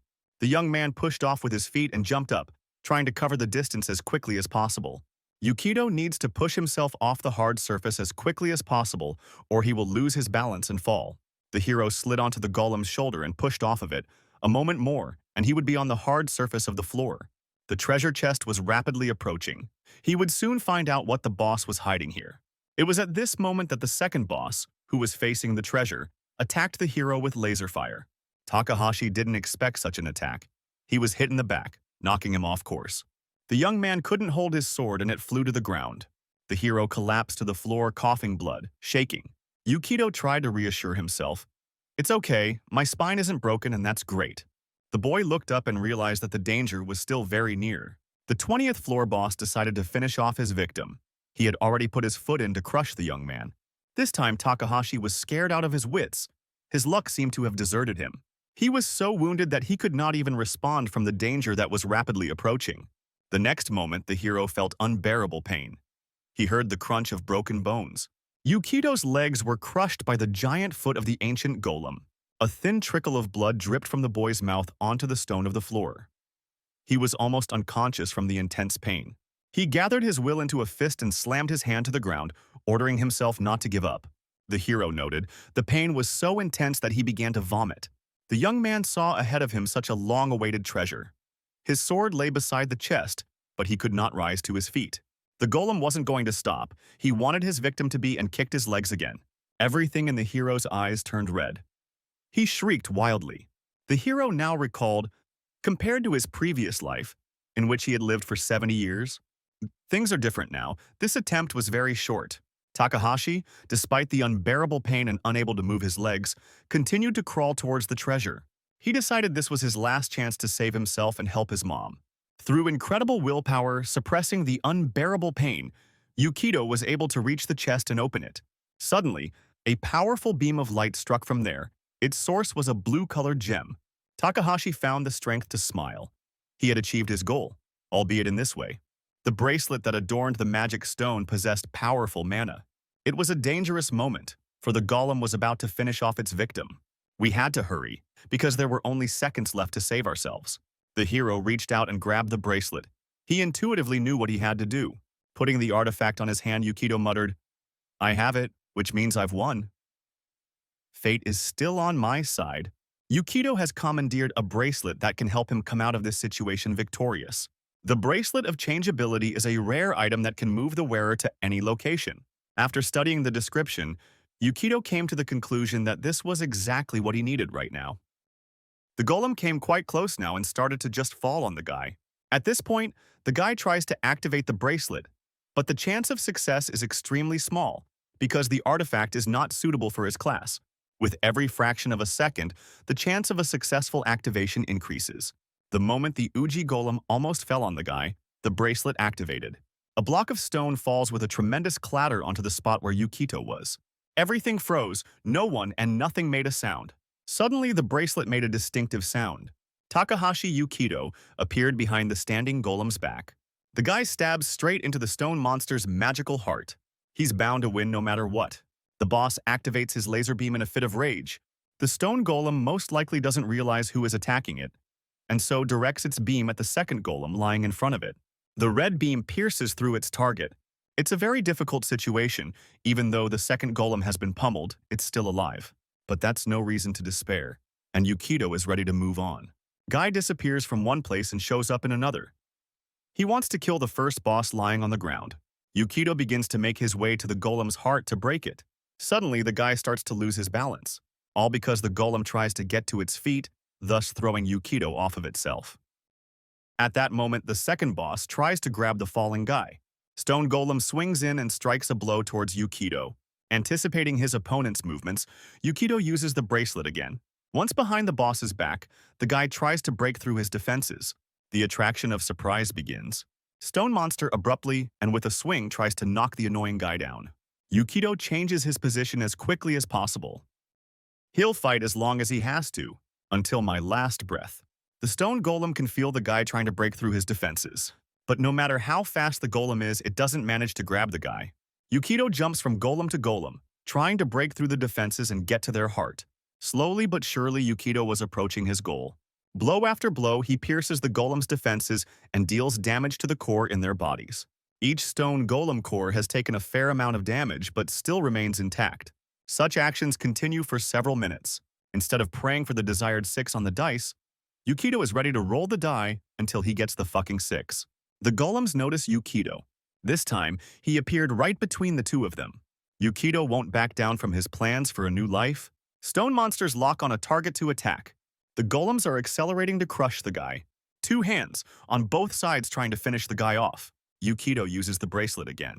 The golems continue their attack by inertia and smash their own cores at each other. The damage is tremendous, but it's still not enough. Yukito reappears behind the golem's back. He uses the bee sting skill and destroys the first core with an accurate critical strike. Immediately afterward, he moves to the second boss. This time, Yukito uses the Storm of Strikes skill. The hit reaches its target and the second golem also gets hit. Yukito was able to defeat 2 bosses in one go. The golems scatter, and the exhausted guy falls from the heights. Yukito tries to use the bracelet for a softer landing, but unfortunately the item doesn't work. The usage limit has been reached. The guy falls into a pile of dust or sand that the stone golems left behind. Yukito Takahashi defeats 2 ancient golem bosses and receives a legendary class item, Elixir. The guy notices something appearing in front of him. 2 legendary elixirs at once. He got damn lucky again. Without thinking long, the boy uncorks 1 elixir for himself. In one gulp, he drinks it down. I wonder what it tasted like. As soon as the last drop entered his system, the fun part began. A magical green light illuminates his body. The shattered legs magically began to heal. Even the smallest scratch on his body miraculously disappeared. It seemed that even his clothes, though torn, had become very clean. It's finally over. Yukito looked like he was once again full of energy and ready for new accomplishments. Everything was working out just fine. He was still alive and had gotten the elixir for his mother. Yukito Takahashi has been awarded not 1 but 3 titles for fulfilling all the conditions. Survivor gives a +10 to defense. Slayer of 2 giants gives a +20 to strength, and Arbiter of the Law gives dexterity +10 points. After a while, Yukito checks his inventory. He is very happy that his scheme has fully paid off and that he has obtained such a rare item. Now it's just a matter of getting out of this place. The guy made it to the very top in seconds, back to the main hall with the boss. Climbing to the top, the boy noticed the bandit's cape. Taking it, Yukito wondered if it would be sufficient proof of the crime. Taking the bloody cape with him, Yukito headed for the exit. After opening the gate, the guy comes home. After leaving the dungeon, he went straight to the guild and told them everything. The employee standing at the registration table was very frightened and went to get the supervisor. As expected, the situation caused quite a stir. The supervisor requested a mini-interview to cover the incident. But Yukito had other non-postponed plans. The guy asked to reschedule. He's in a big hurry. Leaving the guild building, the guy ran with all his legs. Many passers-by were paying attention to the guy. Of course, he was on the news. The man who set the record for traversing 20 floors and defeating 2 bosses at once, all by himself. But none of that mattered at all. None of this is for fame and money. That's it for his family. Yukito has obtained the very precious medicine that can cure his mother. Sometime later, at the hospital, the doctor received the results of the examination. Yukito and Nozomi are eagerly waiting for the results to be announced. The doctor congratulates Mrs. Yuki, she's completely healthy. Everyone is insanely happy to hear such great news. The doctor himself is shocked at how strong the effect of this elixir is, it's unbelievable. Nozomi happily hugs her mother. Mrs. Yuki takes her son's hand and thanks him for all he has done. She's very happy that she's finally able to recover. Yukito, barely holding back tears of joy, thanks his mother, because it was thanks to her and her upbringing that he was able to achieve everything. Finally, he could tell her that. Nozomi was touched by her brother's tender words. He made a big fuss in front of the doctor. You could have said that at home. Scratching the back of his head, the boy partially agreed with his sister's assertion. Wiping away her tears, Nozomi was impressed that over the years Yukito had never learned to see beyond his own nose. Suddenly, everything froze. The whole world is frozen and someone is looking at the Takahashi family through the window at this moment. With the window ajar, a stranger's foot creeps into the chamber. The stranger regrets having to condemn such sincere and pure-hearted people to suffering. A blonde man in a very inexpensive outfit came into the room. The guy is upset because even the fact that this action will be held in the hospital walls, he is not consoled. As the doctors like to say, we did the best we could, but best isn't always enough. After that, the family won't dig deep. Cause of death would be a simple heart attack. The blonde swings his fist right in Nozomi's direction. At that moment, Yukito blocks the attacker's attack. The unknown guy didn't expect this turn of events. Yukito asks what the fuck that bastard is doing. But the blonde man does not answer this question. He was surprised by a completely different fact. How the guy can move. Suddenly, Yukito remembered something. He had seen this man before. Is this really a hero? The strongest of the adventurers, ranked number 1 on the list. He's considered the savior of the world. That's right, Yukito's eyes don't deceive him. That guy is Uyama Kosumarito. By showing an unusual badge, he confirmed that he was indeed a hero. Yukito is even more confused as to why a hero would do something like this. Uyama interrupted the guy. Now it was his turn to ask questions. How Yukito manages to move into nothingness. After all, only those who have tasted death can do that. On that basis, there's only one option. Did the guy get reborn too? If Blondie's so confident about rebirth, then he's the same. It was really true. And since they know what they're talking about, Uyama wants to enlighten Yukito. Blondie came here to eliminate the risk of the end of the world. Yukito began to ask what his sister had to do with the end of the world. She was a factor. More specifically, the negative effect she can have on her future spouse. That's why Nozomi must be gotten rid of. What do you mean, future spouse? Yukito asked. That guy, he's a pretty important figure to their world. Their divorce hit him hard. This will be the root cause of the fall of the world. That's why Uyama arrived today, to eliminate Sister Yukito. Smiling, the blonde expects the guy to understand and calm down. But these words did not calm the boy down, but only agitated him. Yukito began to argue that this timeline had nothing to do with the past. In this line, he was able to cure his sick mother. That's why Nozomi won't go to work in a nightclub to pay her hospital bills. So she won't meet her future husband. Killing Nozomi doesn't make sense. This theory was quite curious to Uyama, but still the blonde man doesn't agree to back down. Instead of believing in theories, it's better to act for sure. Yukito threatens the blonde. He won't even let her touch him. Uyama himself is not happy about this idea. He would love not to have to kill anyone. After all, he only wants to help people. One sacrifice for peace, isn't that a worthy exchange? Yukito won't back down from his words. He will protect his sister. Uyama is not about to give up on his plan either. At that moment, he has a great idea. The blonde offers the guy a battle so he can prove his potential. Yukito doesn't understand why he would do something like this. Yukito must be special, though. I wonder how much risk Uyama is taking by making concessions to him. Yukito doesn't like the blonde looking down on him. But what else should one expect from a hero? Uyama realizes that he is being very rude to another awakened one. But that's because he's actually taller than Yukito. The information window displayed some unthinkable stats. Looking at them, Yukito can't believe his eyes. Where did that blonde guy get those characteristics? Uyama began to slowly approach Yukito. There was nothing to rant about, for the truth was stupidly simple. Without the power, the guy is incapable of defending anything or anyone. It doesn't matter if it's about protecting the world or the people closest to you. The truth will be one. This truth has been experienced by any reborn. So it's time to make a choice. Either Uyama is killing his sister right now, either Yukito accepts his challenge after all. What's a guy to do? Use a changeability bracelet and run away with his family? No, he's gonna find them and get them out of the ground.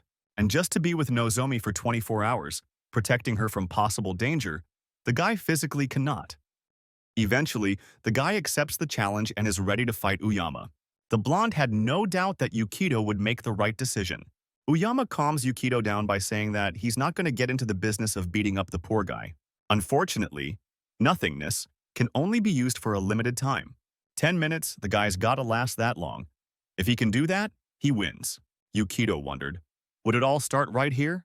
But the hero does not want to destroy the walls of such a bland hospital and suggests another place. Jumping out of the window, the blonde offers to pick a more suitable place for their duel. Yukito looks at the hero, who calls him after him. Looking around, the guy realizes he has no other choice. He'll be sure to protect her. Yukito jumps out of the window after Uyama. A few minutes later in the park near the hospital, this place would be perfect for their battle. Yukito hopes the hero won't be too lenient on him. The blonde smiles. He likes this kind of attitude from the guy. If he insists, it won't be an easy battle. Snapping his fingers, Uyama summoned various runes, apparently denoting the elements of the world. In the same instant, the runes started attacking the guy with different elements: fire, water, earth, and so on. Yukito was surprised, as the blonde immediately started with strong attacks. Didn't even let the guy get ready. Uyama smiles again, for this is only the beginning. After saying that, Uyama summoned his two clones. Yukito didn't expect the hero to have the ability to summon doppelgangers. The guy must be used to it since he's always surrounded by enemies. You think you can do that alone? Yukito asked, opening his inventory. Yukito uses two replacement dolls. Each opponent now has a different target to defeat. The first clash is repulsed, but it was very weak. His puppets proved to be only a one-hit wonder for the doppelgangers. Uyama hopes the kid realizes that you can't win by just defending yourself. Yukito actually realizes this and familiar signs reappear around him. Guy uses the staff of the substance of inconsequence again and summons his most powerful spell. He just needed to buy some time to cast the spell. Yukito pointed his staff at the hero, and at the same moment, a fiery meteorite rushed towards him. I don't think it can be that simple, but the explosion was truly huge. Yukito is looking to stall his opponent, at least for a moment. But suddenly, he heard the blonde man's voice, who seemed to get the gist of what was happening. It's a guy's rebirth gift. If Uyama's barrier is nothingness, Yukito's is most likely a skill of luck. The blonde dodged the attack by setting his doppelganger up for a hit. You can see right through me, Yukito said. I wouldn't say that. I only drew a conclusion based on your recent accomplishments, replied Uyama. It's not funny at all. The fact that Yukito can achieve everything by luck alone. Number luck is as much a part of skill as strength or intelligence. But relying on luck alone is unwise. Uyama summons even more magic runes. He intends to prove that you shouldn't act so recklessly. Suddenly, Various elementals such as waters appear. Green, symbolizing nature, as well as fire and earth. Yukito agrees with Uyama's assertion. It's foolish to rely on luck all the time. But Yukito saw something interesting when he looked at the characterization of the hero. His luck is abnormally low. Yukito doesn't want to do anything that will embarrass him in front of his loved ones. But now is not the time to think about such things. It even scares him a little that he doesn't doubt it for a second. He knows what that's about, though. He'd do anything for them, as they once did for him. The blonde man points his hand towards Yukito and asks if he's ready. And at the same instant, elementals and seals started attacking the guy. The world is cruel and unfair, and it's time for Yukito to come to terms with that reality. The fire elemental is ready to attack. Neither is a waterman. Yukito has a plan. He wants to take advantage of his bad luck. Opening the inventory menu, the guy selects Variability Bracelet again. And at that very second, a bracelet appears on Yukito's wrist. He must overpower the hero due to the difference in their luck. Wristband connection completed. Activation was successful, despite the lack of intelligence and a certain class. Luck is always on his side. Guy disappears from his opponent's view. Somewhere, in the center of the city shrouded by the barrier of nothingness, Yukito appeared in exactly the right place for him. Uyama is surprised to encounter a variability bracelet. Quite a useful thing. But he has enough of the normal magic of flight. Jumping off the back of the car, Yukito apologized, for he wants to continue the battle in this very place. Since Uyama dared to test Yukito, that and Yukito wants to test Uyama in return. A hero wouldn't involve innocent people, would he? Blondie is impressed. It's quite a curious idea. For indeed, Uyama is a hero. His duty is to keep people safe, not to bring harm to them. Well, he won't use mass magic. All the elementals have been recalled. A sword won't do either. But Yukito shouldn't worry about that. Nothing will stop the hero from overpowering the cunning guy. Yukito stashes the sword in his inventory as well. Now he'll check to see how the hero pulls it off and if he succeeds. The guy selects only a shield from his inventory. In his opinion, that should be enough. Armed with his shield, the lad prepared to continue the battle. This sight makes the blonde man nostalgic. In his past life, the hero often fought enemies who used the crowd as a shield. Magical spears have a knack for stalking a target. They carefully avoid all obstacles and try to catch up with Yukito. The guy makes a sharp left turn to hide in an alley. The spear is faster and catches up to the guy, but Yukito successfully deflects it. The shield ricochets and the spear pierces through part of the building. The spear not only penetrated the concrete base of the wall but also hit the gas pipes. Uyama went on again about the very battles when he fought monsters in the guise of humans, or the scoundrels who sow lawlessness in the city. There are more and more of them. Yukito tries to dialogue with the hero, thus clearly trapping him. The boy also began to talk about his past, when he had spent most of his life in dungeons. So the city was just a place to get food. Because of this, doesn't remember much about his past life. Uyama was upset to hear such speeches. After all, he was so eager to reminisce about a past life with someone who had experienced the same things he had. Yukito, on the other hand, doesn't really want to unpack things from the old closet. His past life was like that of a worm mercilessly trying to crawl on the ground. Then you should be grateful for the chance to live a new life, Uyama said. A leg kick lands for Yukito, and he practically gets knocked out from under the car. Yukito keeps saying that he's the kind of guy who's cozier in tight spaces. The hero is outraged. Is he really fighting a coward? Yukito grabs the skateboard, needing to speed up a bit. Uyama can think and say whatever he wants, but Yukito won't fool himself. The hero sees the guy trying to escape again, and it's starting to bore him. After all, he asked to prove to Yukito that he was worthy. But the hero is not ready to recognize a coward who will always run away. At that moment, an obstacle appeared in Yukito's path.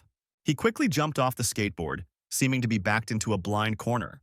If that's all Yukito can do, then their battle is probably over. Uyama is one step away from striking his strongest blow. Yukito quickly looked around. He sees a lamppost to his left. Well, if that's what the hero thinks, then it's time to act. The guy rushed toward the concrete pillar. With a strong kick of his foot, he hits the concrete product. Uyama doesn't understand what's going on. The lamppost is broken and starting to fall. Time for action, Yukito said with a smile. The hero realized that the time had come and took decisive action. Uyama saw a huge pillar falling on him. He looked confused and even frightened. Assessing the situation, the chief adventurer saw a car moving directly toward him from behind. The hero understood Takahashi's strategy. The young man had cornered him. Yukito watched the adventurer's actions with interest and clapped his hands. He had calculated everything in advance because the hero could not have acted otherwise, so he did everything to ensure that the innocent would not suffer. After catching the pole and putting it on the ground, Cosimoredo said that it was obvious. But the next moment, he admitted that the young man had surprised him. Takahashi smiled and asked, "Really, it was obvious? If that's really the case, you have to protect them, no matter what it takes," the hero added, still smiling. Judging by Uyama's expression, this turn of events had stunned him. The severed power lines were live, and a tragedy was about to happen. Due to the rupture, the entire system began to collapse, and everyone around could have been injured. The pole that had just fallen to the ground was covered in cracks, with golden flashes of electricity visible everywhere. There was no time to hesitate. A powerful explosion sounded behind the chief adventurer.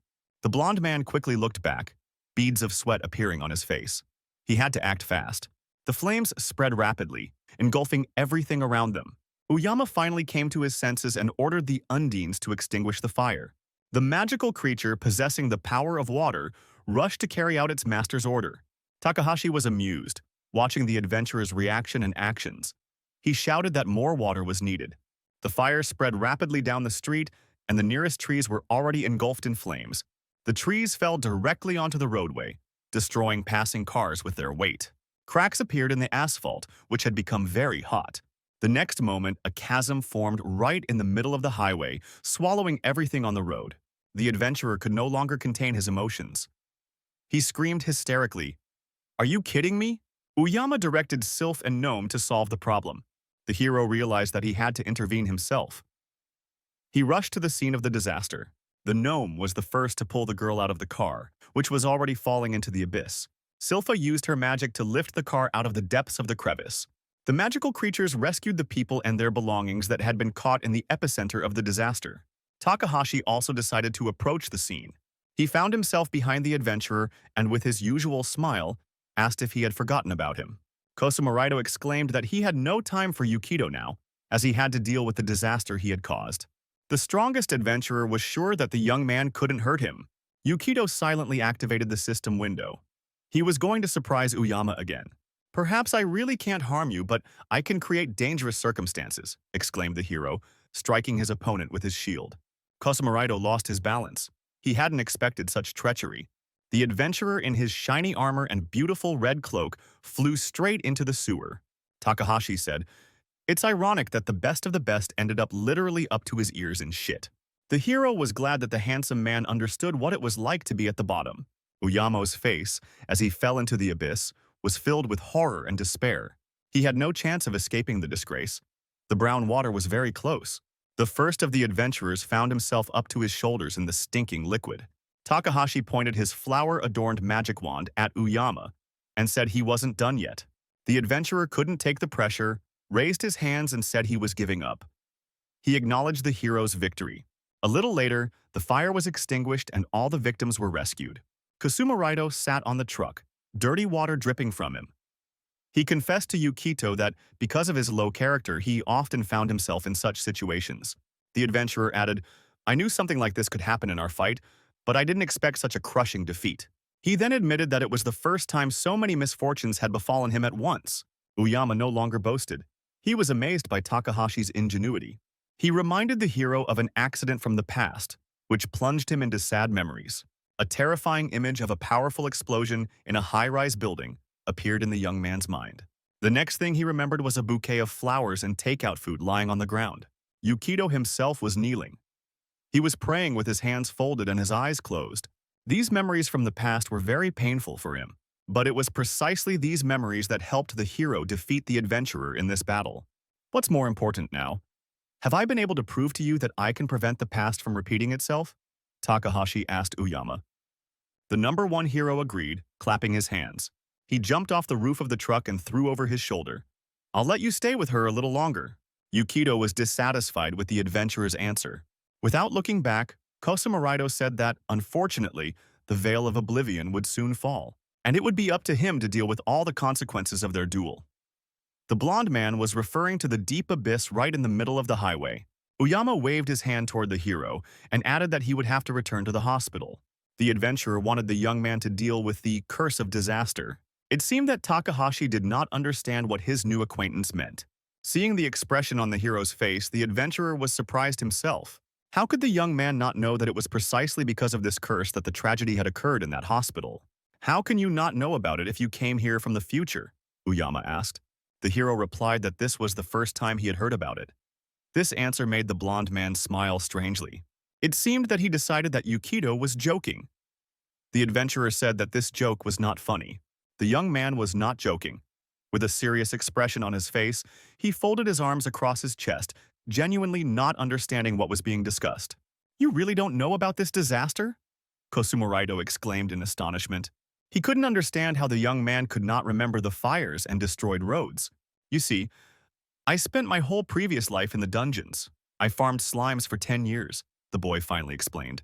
Now Uyama understood that Yukito didn't remember everything from his past life. He decided that in that case, the young man couldn't know how to resist the curse. The hero spread his arms.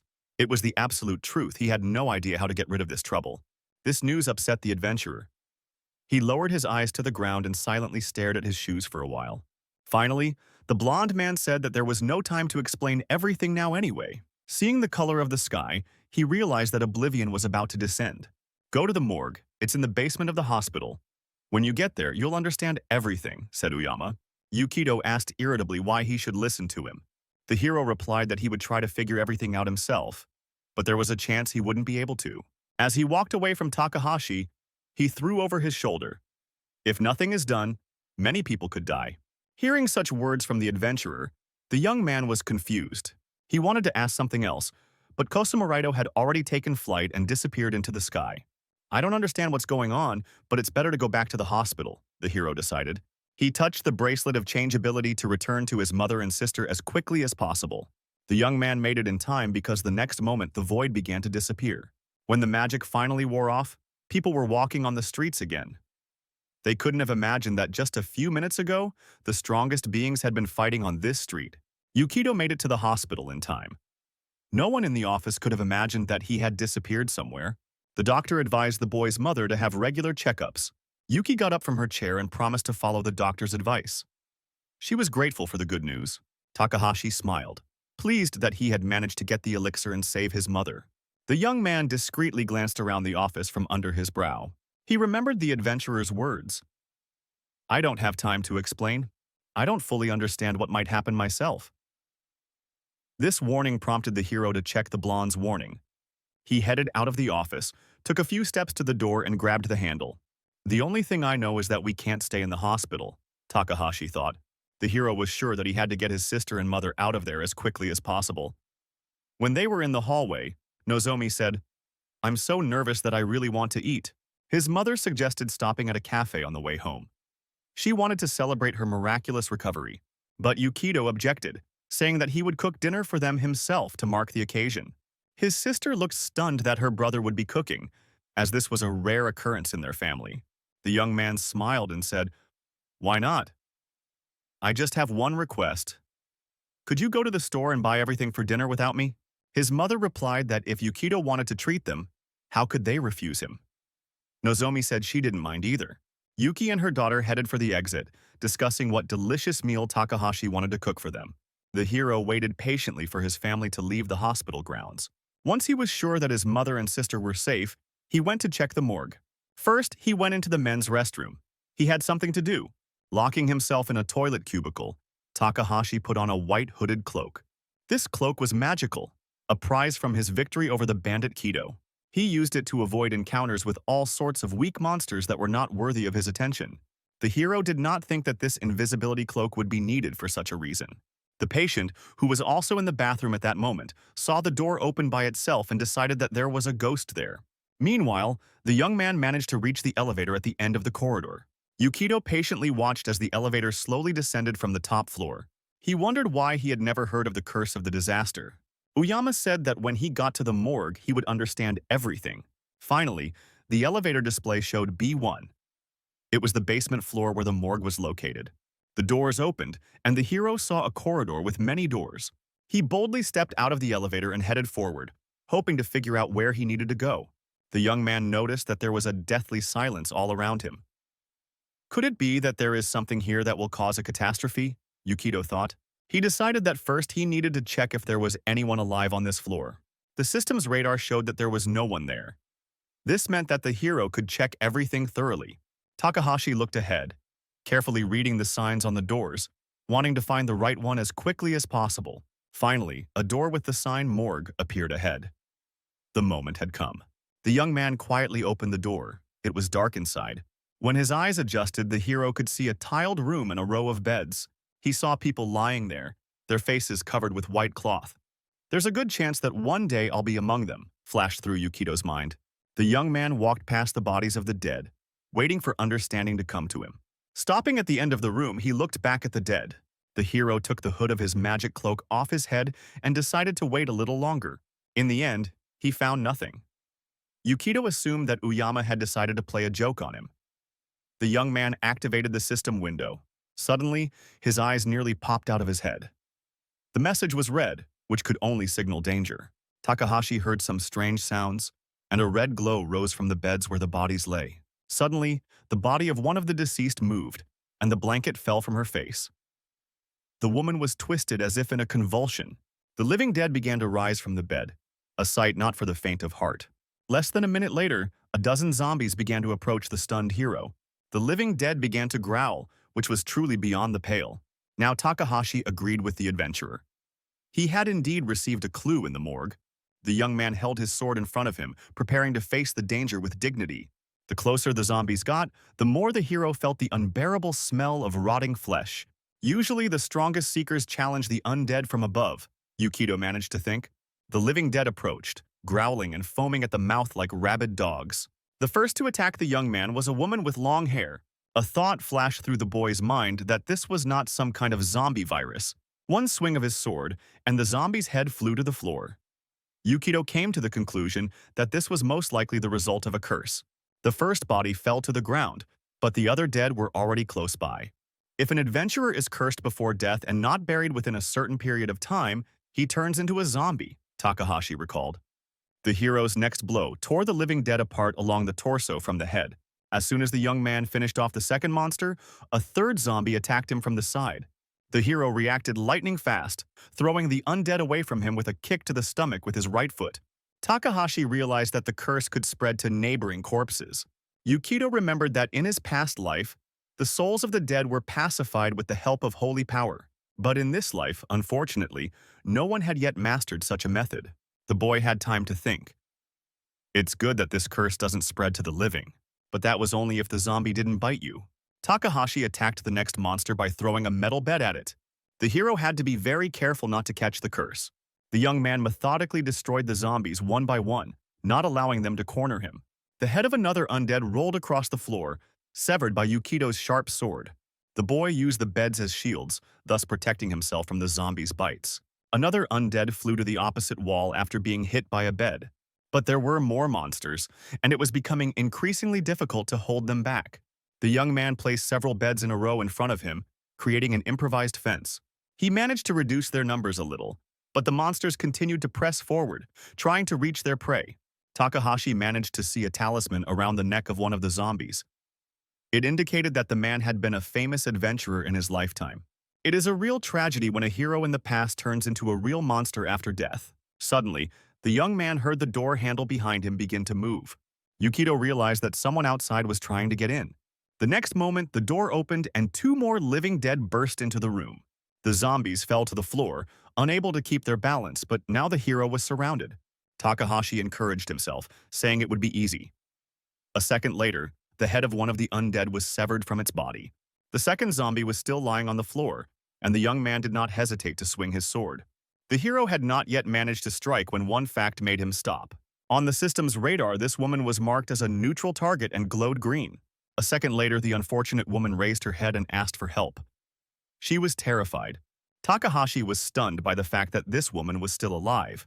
Yukito decided that she was an employee of a funeral home who had come to collect the bodies. No matter how hard you try, you can't turn a zombie back into a human.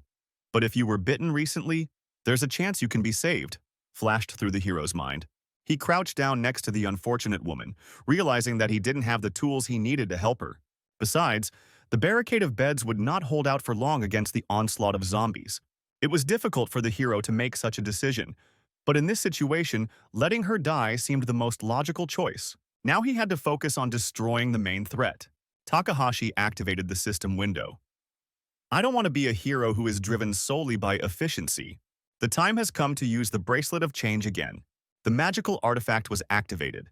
The system reported its use. To heal this unfortunate woman, he would need alchemical tools. All he had to do was obtain the blood of the one who would consume the potion.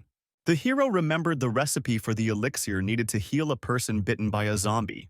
He understood that he was trying too hard, but he couldn't do otherwise. A true hero cannot leave a victim in danger.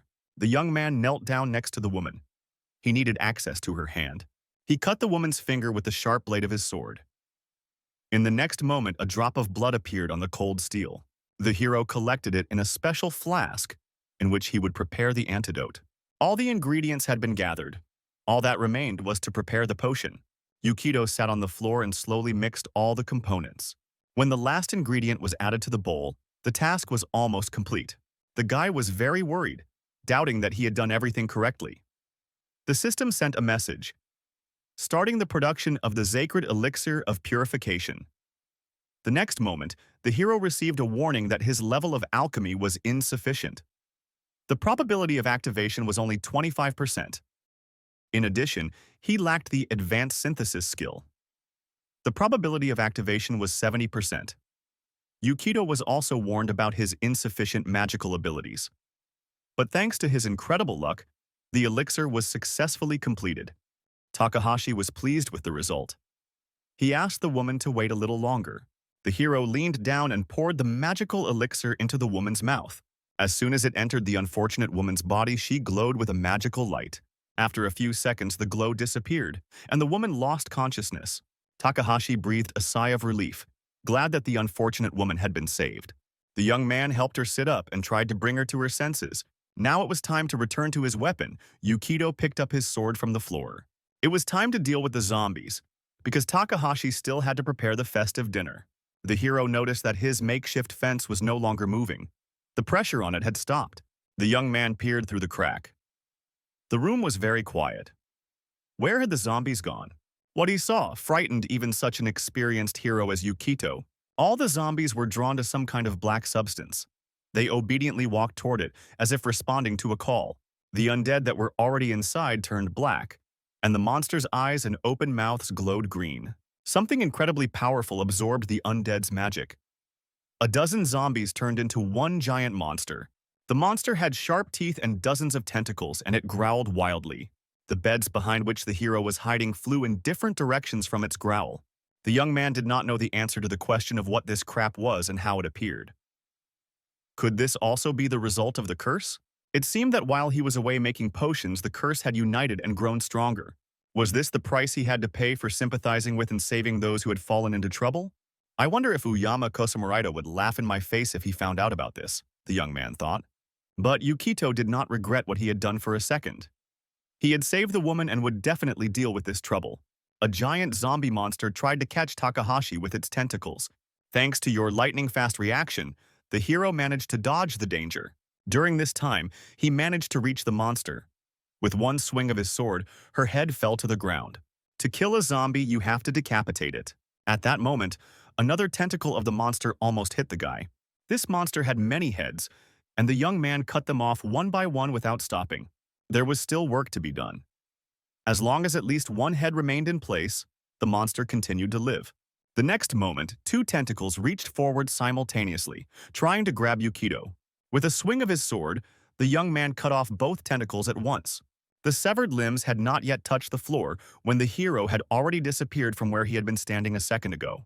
Rushing past the monster at the speed of light, Takahashi managed to cut off several more heads. He used the same tactic as in his previous life. Speed and precise movements were key. Now he only had one thing to do, simply cut off all the heads. When there are no heads left, the monster will finally be destroyed. After finally cutting off the last head, Yukito hoped that the zombie was finally finished. The monster fell to the floor and showed no signs of life. The hero hoped that the monster would now simply turn into a pile of corpses. But things did not turn out as expected. Yukito's eyes nearly popped out of their sockets. The monster began to regenerate, black energy enveloping it from all sides. The monster's head was restored, its eyes glowing green. The young man couldn't believe his eyes. Was all this really happening? The monster's tentacles reached out to the corpses it had not yet devoured. Opening its huge mouth, the zombie threw several corpses into it. It was a sight not for the faint of heart. 2 human legs protruded from the monster's disgusting mouth. In the next second, 3 new heads appeared on the monster's body. The young man realized that the creature was healing itself with the help of the new corpses. Any other zombie would have turned to dust long ago. Something was wrong with this monster. Takahashi understood only one thing. He had to cut off the last head before the monster could regenerate the others. But his warrior skills were geared toward fighting the enemy face to face. The young man did not possess the ranged combat skills that would be very useful now. He remembered that he could use the power of his magic staff. But if Yukito used it, there was a high probability of destroying the entire hospital. Buy some time and wait for the hero? But I don't want to lose to that pompous blonde. The hero continued his musings. Besides, the guy understood that there was no time to wait for anyone. He couldn't wait for the adventurer to arrive. He had to deal with it himself. Meanwhile, other zombies continued to strengthen the monster. When another undead creature entered the monster's body, another head appeared on it in the same second. The giant zombie continued to mutate. The monster must be destroyed before it grows to incredible proportions. The creature growled wildly and once again directed its tentacles straight at the young man. This time, he barely managed to dodge the deadly weapon. The sharp tip moved at lightning speed. The attack was powerful, but it failed to knock the zombie off its feet. Pieces of plaster fell from the ceiling. It seemed that the room would soon collapse. Takahashi wanted to handle it himself. He understood that it had to be done as quickly as possible. If the monster continued to devour its own kind, soon no one would be able to stop it. Yes, the hero understood everything intellectually, but he didn't know who to fight this undead creature. He needed something that could destroy all the zombies in one fell swoop.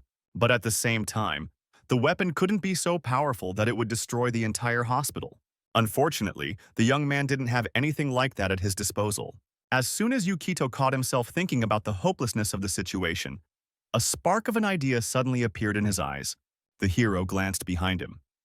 In the corner of the room stood an alchemical bowl. At that moment, the creature reached out its tentacles toward the young man again. With 2 swings of his sword, Takahashi cut off the creature's appendages. The boy decided that the alchemical kit could help him in his fight against the zombies. The main idea was that it could be used for more than just creating medicines. The young man rushed to the alchemical kit, barely managing to hide behind the metal bed. Despite the danger, the hero did not despair. If you don't have something, just make it, flashed through Yukito's mind. In a critical situation, the brain begins to work at full capacity. The young man's gaze caught on the metal leg of the table. He wasted no time and cut off a piece of the pipe with his sword. The young man decided that even ordinary things could be turned into weapons now. The system recorded that 4 legs from the stretcher had been obtained. At that moment, a giant tentacle smashed the fortification behind which the hero was hiding. Yukito smiled and exclaimed, "How impatient you are!" Takahashi decided to use the steel plate. The system recorded this moment as well. In the system's artifact table, the guy activated the shield. "Be a little slower and dumber," said the hero. The young man hid behind the shield just as 3 tentacles rapidly approached him. The shield was light and durable, so using it was a good idea. Now the hero needed a book with various recipes from the alchemy kit. Blocking the tentacles' blows with the shield, Yukito quickly flipped through the pages.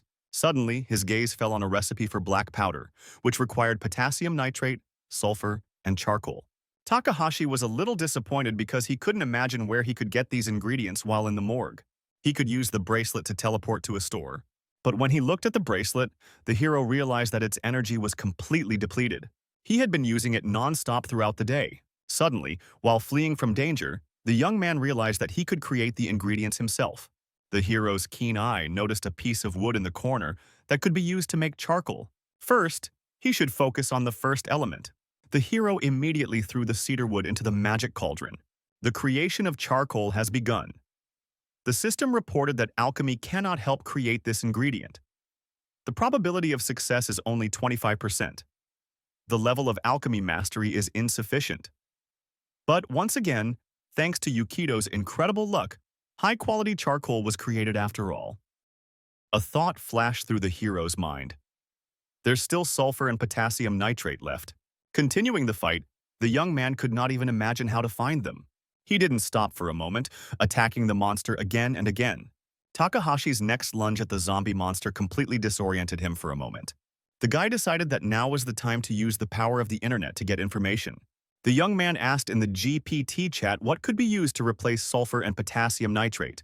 The next moment, he read that these two components could be found in ordinary matches. The hero's gaze fell on a pot of incense. A thought flashed through his mind. They must have been lit with something, right? Yukito looked at the woman he had rescued. She was still in no condition to help. The young man bent down and picked up her purse. There was a chance he might find something useful inside. After emptying the contents of the bag onto the floor, Takahashi immediately saw the matches. He immediately threw them into the alchemical cauldron to release the necessary components. The system again doubted the success of this task, but everything worked out for the best. Sulfur and potassium nitrate were successfully extracted. Now it was time to create black powder, which should help get rid of the cursed monster. The production of black powder was quickly and successfully completed. Success was once again on the hero's side. But this is not the end. Now it is time to create a bullet. The production of a high-quality bullet was also completed. Soon, the hero will be able to put an end to this story. The young man's gaze fell again on the woman's bag, and he remembered seeing something else useful inside. He quickly approached, opened the notebook, and began to write something. When he was done, Yukito looked closely at what he had drawn on the piece of paper. Judging by the expression on the hero's face, he was pleased with his own idea. At that moment, when the hero was distracted, the monster, which had managed to recover, struck. The zombie growled wildly, confident that the end of its victim was near. It lunged straight at the guy, and it seemed that in a moment everything would be over for Yukito. What is the most effective weapon against zombies? The hero asked himself with a smile.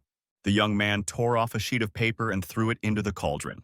The hero managed to draw a sketch of a pistol, which was essential for using a black powder bullet. In the system window, Takahashi activated the icon with a metal leg from a wheelchair. The alchemical cauldron began to bring the new recipe to life.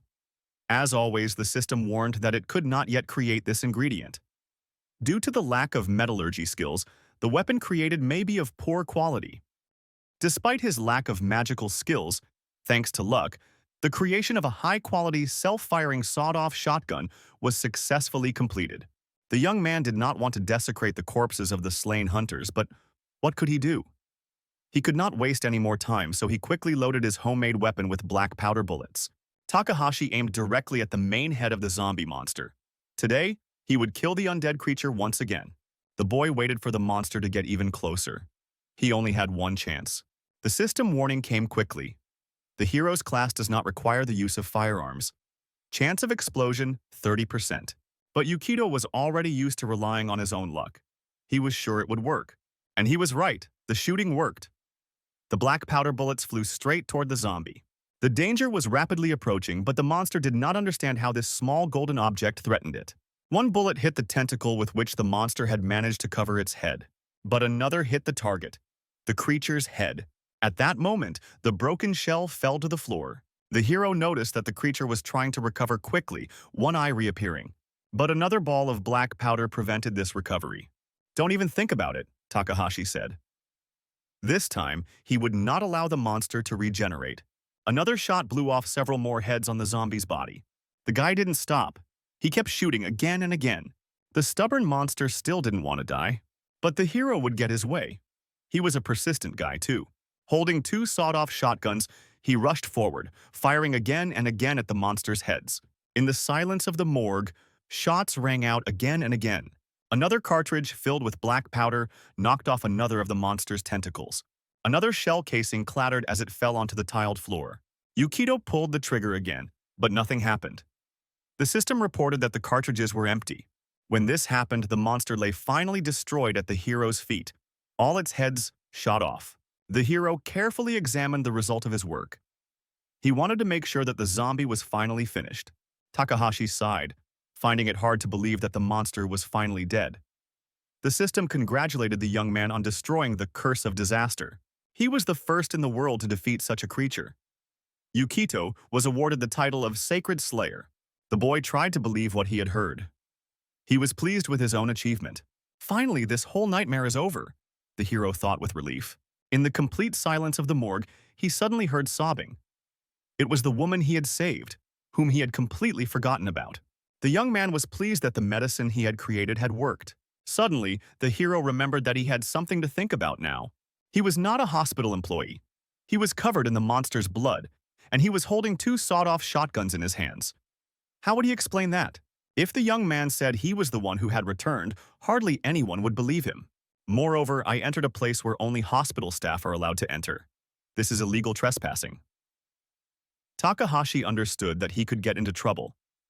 Moreover, in their world, it is forbidden to use firearms outside the dungeon. This burden of responsibility almost crushed the hero to the ground. But in the next moment, he remembered that he had descended into the basement unnoticed with the help of an invisibility cloak. And now was the time to use it again. As soon as the young man threw it over his shoulders, he heard voices behind the door. A man in a helmet shouted to his subordinates, "Activate the locators! Check if anyone is hiding here. Someone's already here! This is bad," the hero thought in despair. He looked at his discharge bracelet of variability. The young man's stealth skills were significantly limited. The red indicator on the artifact signaled that the energy was almost depleted. Takahashi activated the bracelet with his last hope, begging the magical item to work one last time and transport him away from here. The hero hoped that his incredible luck would not fail him this time. Unfortunately, nothing happened. Had his luck finally run out? This time, things were not going as smoothly as the hero would have liked. At that moment, two knights burst into the morgue. They were armed with spears. 4 more followed behind them, carrying some heavy object on their shoulders.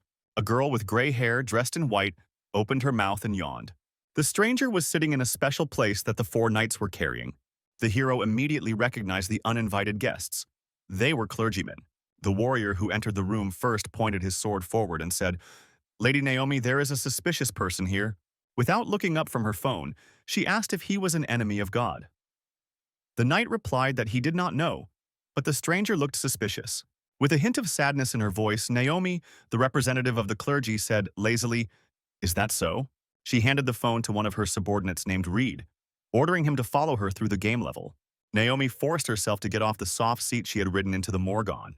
Once on solid ground, she folded her hands in prayer. "O kingdom of heaven, bring your servant more loot, i.e., trophies, and may I not meet my doom at the hands of immoral donors." The churchwoman finished her prayer angrily. The girl moved forward, passing by her subordinate knights. The hero stood still and waited patiently to see what would happen next. Naomi was short in stature. She approached Yukito, raised her head, and asked if he was an enemy of God. Without waiting for an answer, she said, "No, you probably killed these living dead."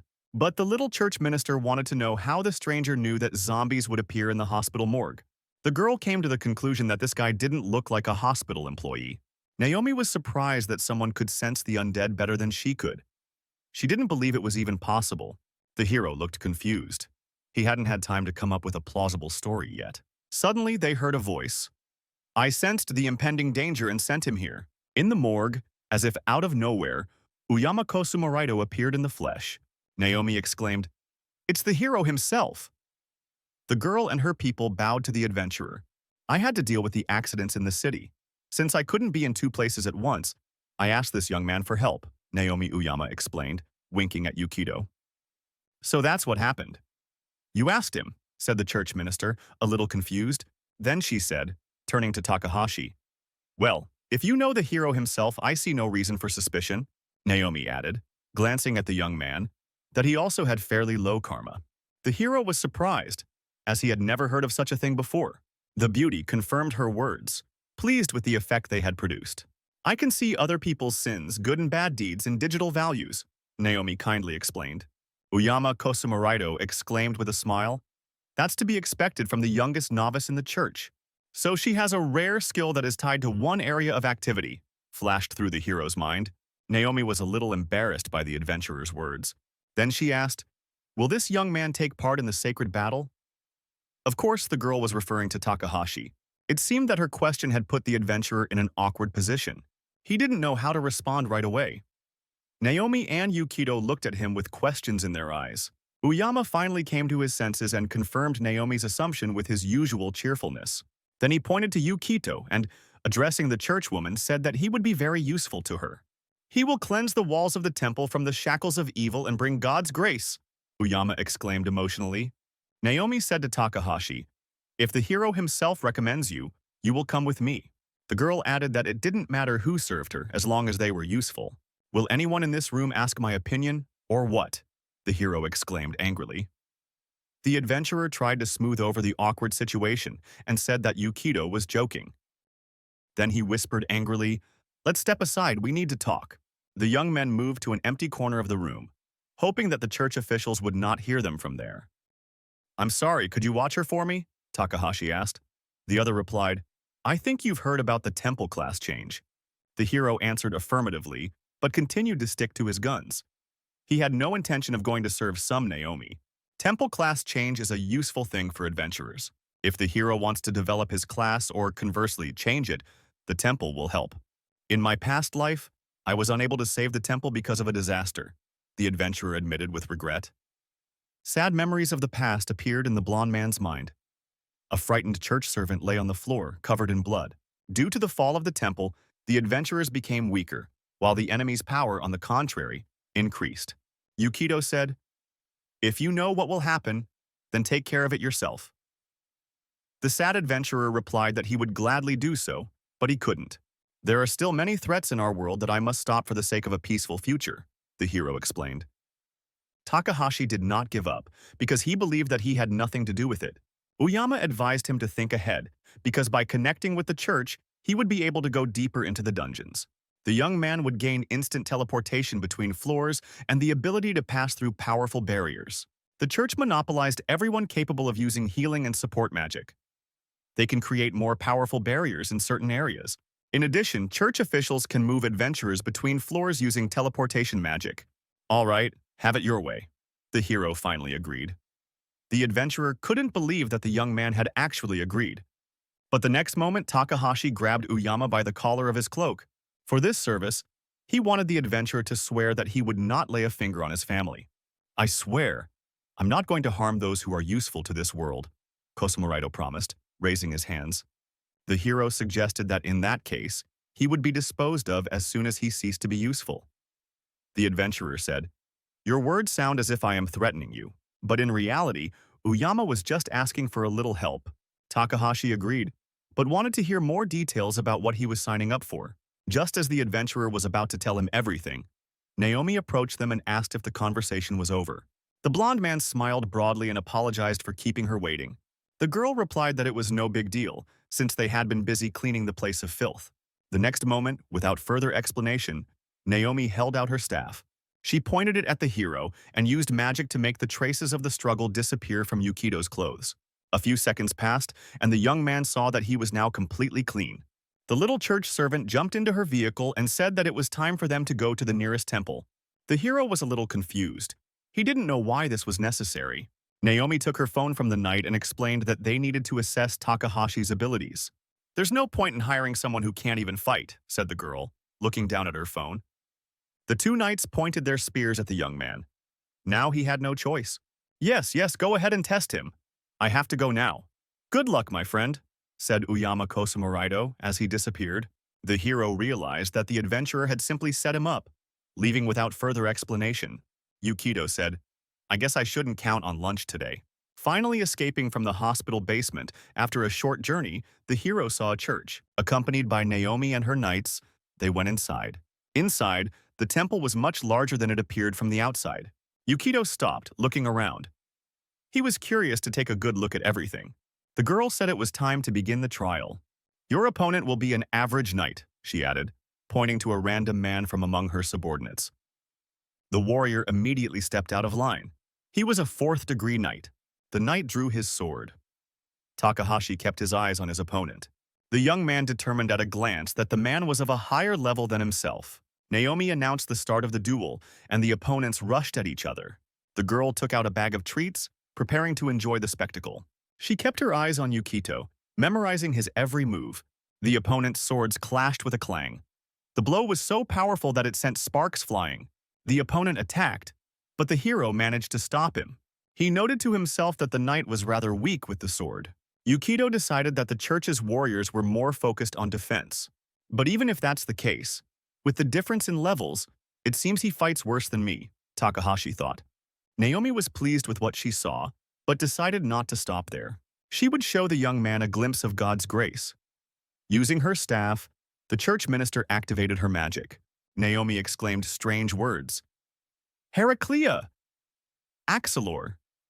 It seemed as if she was summoning someone. The girl struck the floor with her staff, and her spell came true. The hero's opponent was enveloped in red energy. Naomi enhanced his abilities with her power. Yukito did not expect such a turn of events. Would the trials of this day never end? The magical knight immediately rushed at the enemy, becoming more agile and faster. The boy noticed this immediately, as it became more difficult for him to block the warrior's blows. Takahashi looked at the girl angrily. It was unfair of her. The warriors of the church already have high endurance and defense stats. The hero thought in despair. The young man understood that with buffs to his strength, he would not be able to withstand a prolonged battle. But Yukito was not used to giving up. He looked closely at his opponent's armor, searching for a weak spot. His efforts were rewarded when his gaze fell on the church warrior's metal gauntlet. In a matter of seconds, he managed to see that the knight's armor was not as strong as it seemed at first glance. Takahashi saw his chance to win and attacked his opponent's weak spot. Activating his shield, he decided it would be a sin not to take advantage of this opportunity. A piece of metal slag appeared in the young man's hand, a waste product that appears during the smelting of metal. The hero decided that it would be quite suitable for his plan. At that moment, while the boy was distracted, the enchanted knight flew into the air, preparing to attack his opponent from there. He raised his sword, preparing to bring down an enhancement called the Holy Hammer on Yukito's head. But the hero was not going to be outdone. He also decided to use one of his skills. Pushing off the ground, the guy easily reached the knight's height. The move he decided to use was called beasting. Everything happened so quickly that the church warrior didn't even have time to react. A small metal fragment became a big problem for the mighty knight. Hitting the weak spot in the man's armor, it easily destroyed it. Seeing that his plan had worked, Takahashi put his shield to use, striking his opponent with it. The metal glove on the knight's right hand fell apart, and he could no longer hold his sword. Having lost his weapon, the man fell to the ground. Before the sword could hit the ground, Yukito caught it. The church warrior was defeated by his own weapon. It was a masterful victory. Takahashi was pleased with the outcome of the battle. He had once again proven to himself that he could cope even in a dire situation. The young man asked Naomi if he should continue. The churchwoman applauded and said that this demonstration was enough.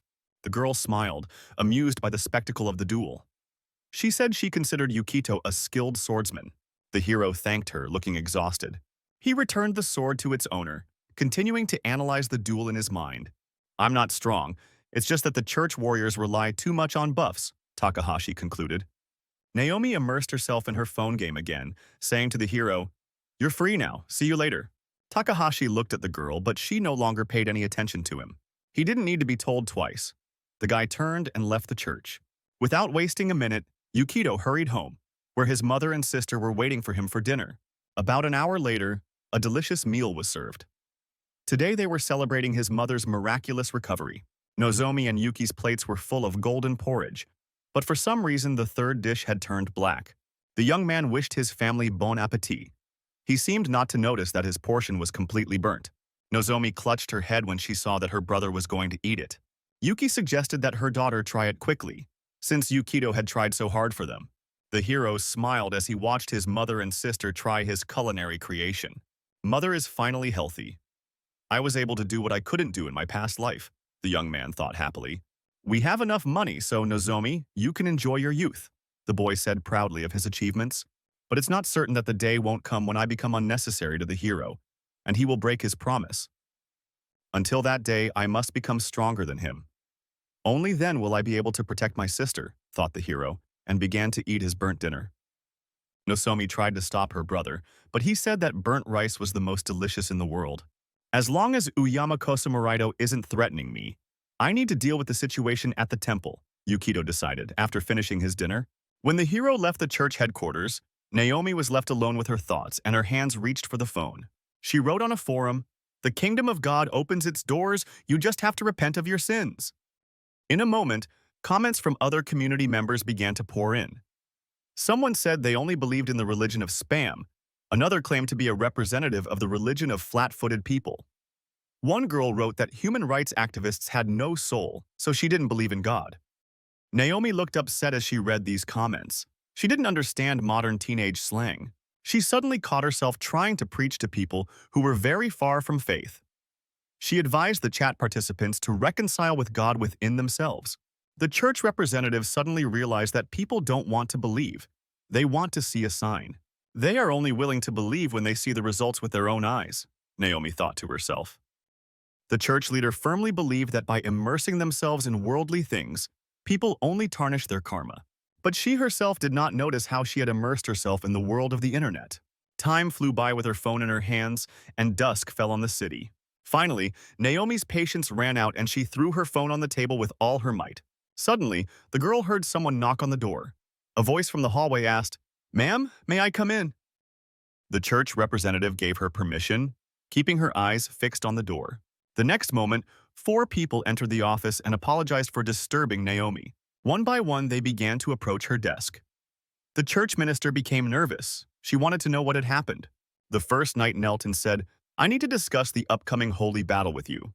The girl looked surprised. Was there something wrong with this event?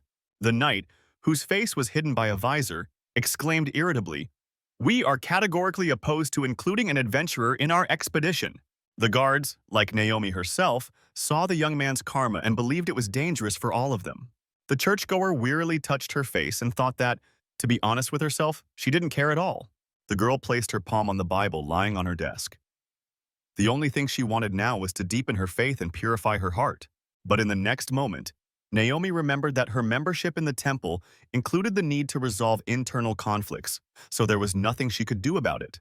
One of the knights continued to say that the involvement of adventurers would not lead to anything good. The girl put on her monocle and agreed with her subordinate's words. She said, "The temple has carefully studied this situation and come to a general conclusion. Groups with a good reputation have a higher chance of survival," Naomi summed up, closing the desk drawer. A moment later, she added that the temple had introduced a hidden evaluation parameter, karma. Now the power of God's enemies depends on it. One of the soldiers exclaimed emotionally, "That's right! That's why only we, God's servants with high karma, have the right to fight." Naomi replied that it was worth remembering how the hero himself had warned them not to rely solely on karma. After her words, one of the knights in metal armor slammed his hand on the table. The churchwoman looked at this nervous man with some alarm. He reacted too emotionally to anything she said. The guard considered all adventurers to be suitable, and himself and his ilk to be righteous servants of God. "Which of us is more worthy of bringing peace to this world?" the angry knight asked bluntly. "There are only criminals among these adventurers," the man continued, poking some papers under Naomi's nose. The girl decided that it would be wiser to agree with him now and told the knight that there was some truth in his words. But in the next moment, she added that she had already given her word to the adventurer that she would take him into her service. Naomi said firmly that she had no intention of going back on her word. The persistent knight was not going to give up. "But you didn't promise to fight together, did you?" The churchwoman immediately understood what he was getting at and pretended to agree with him. Naomi promised everyone present that the adventurers would not participate in the holy battle. "I will do everything in my power to free the temple from the clutches of evil and debauchery," the girl added calmly. Her answer satisfied the knights, and they knelt down and thanked her. A moment later, the door behind them finally closed. Naomi remained alone in her office. Once in the hallway, the faces were happy that their mistress had listened to them. Meanwhile, one of the men thought, "A child who is not interested in politics is very easy to deceive." He was pleased with his cunning and believed that the girl was easy to manipulate.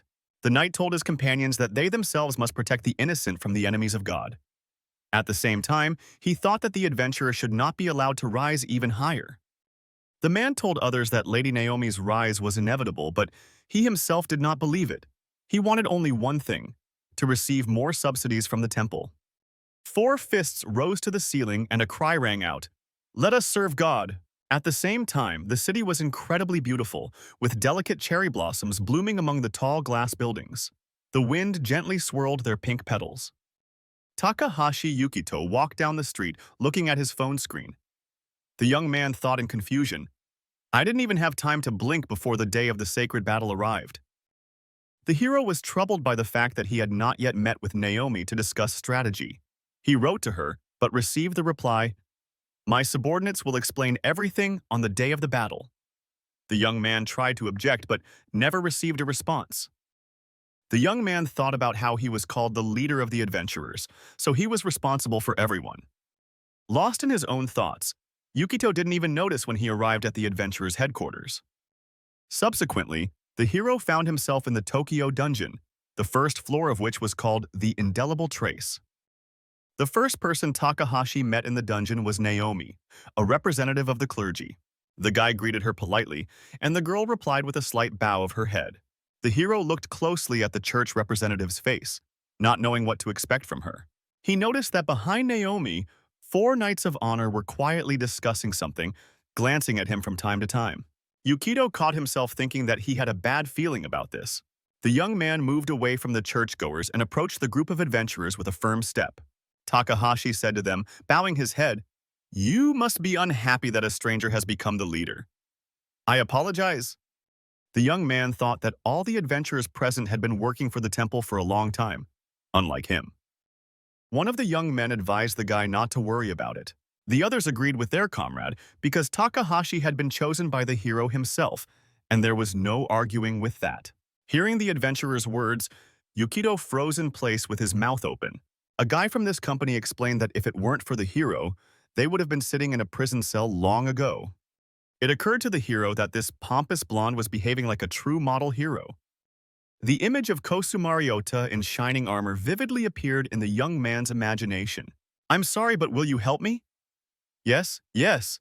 Yukito remembered the words of the first adventurer, but in reality he had dumped all the dirty work on Takahashi.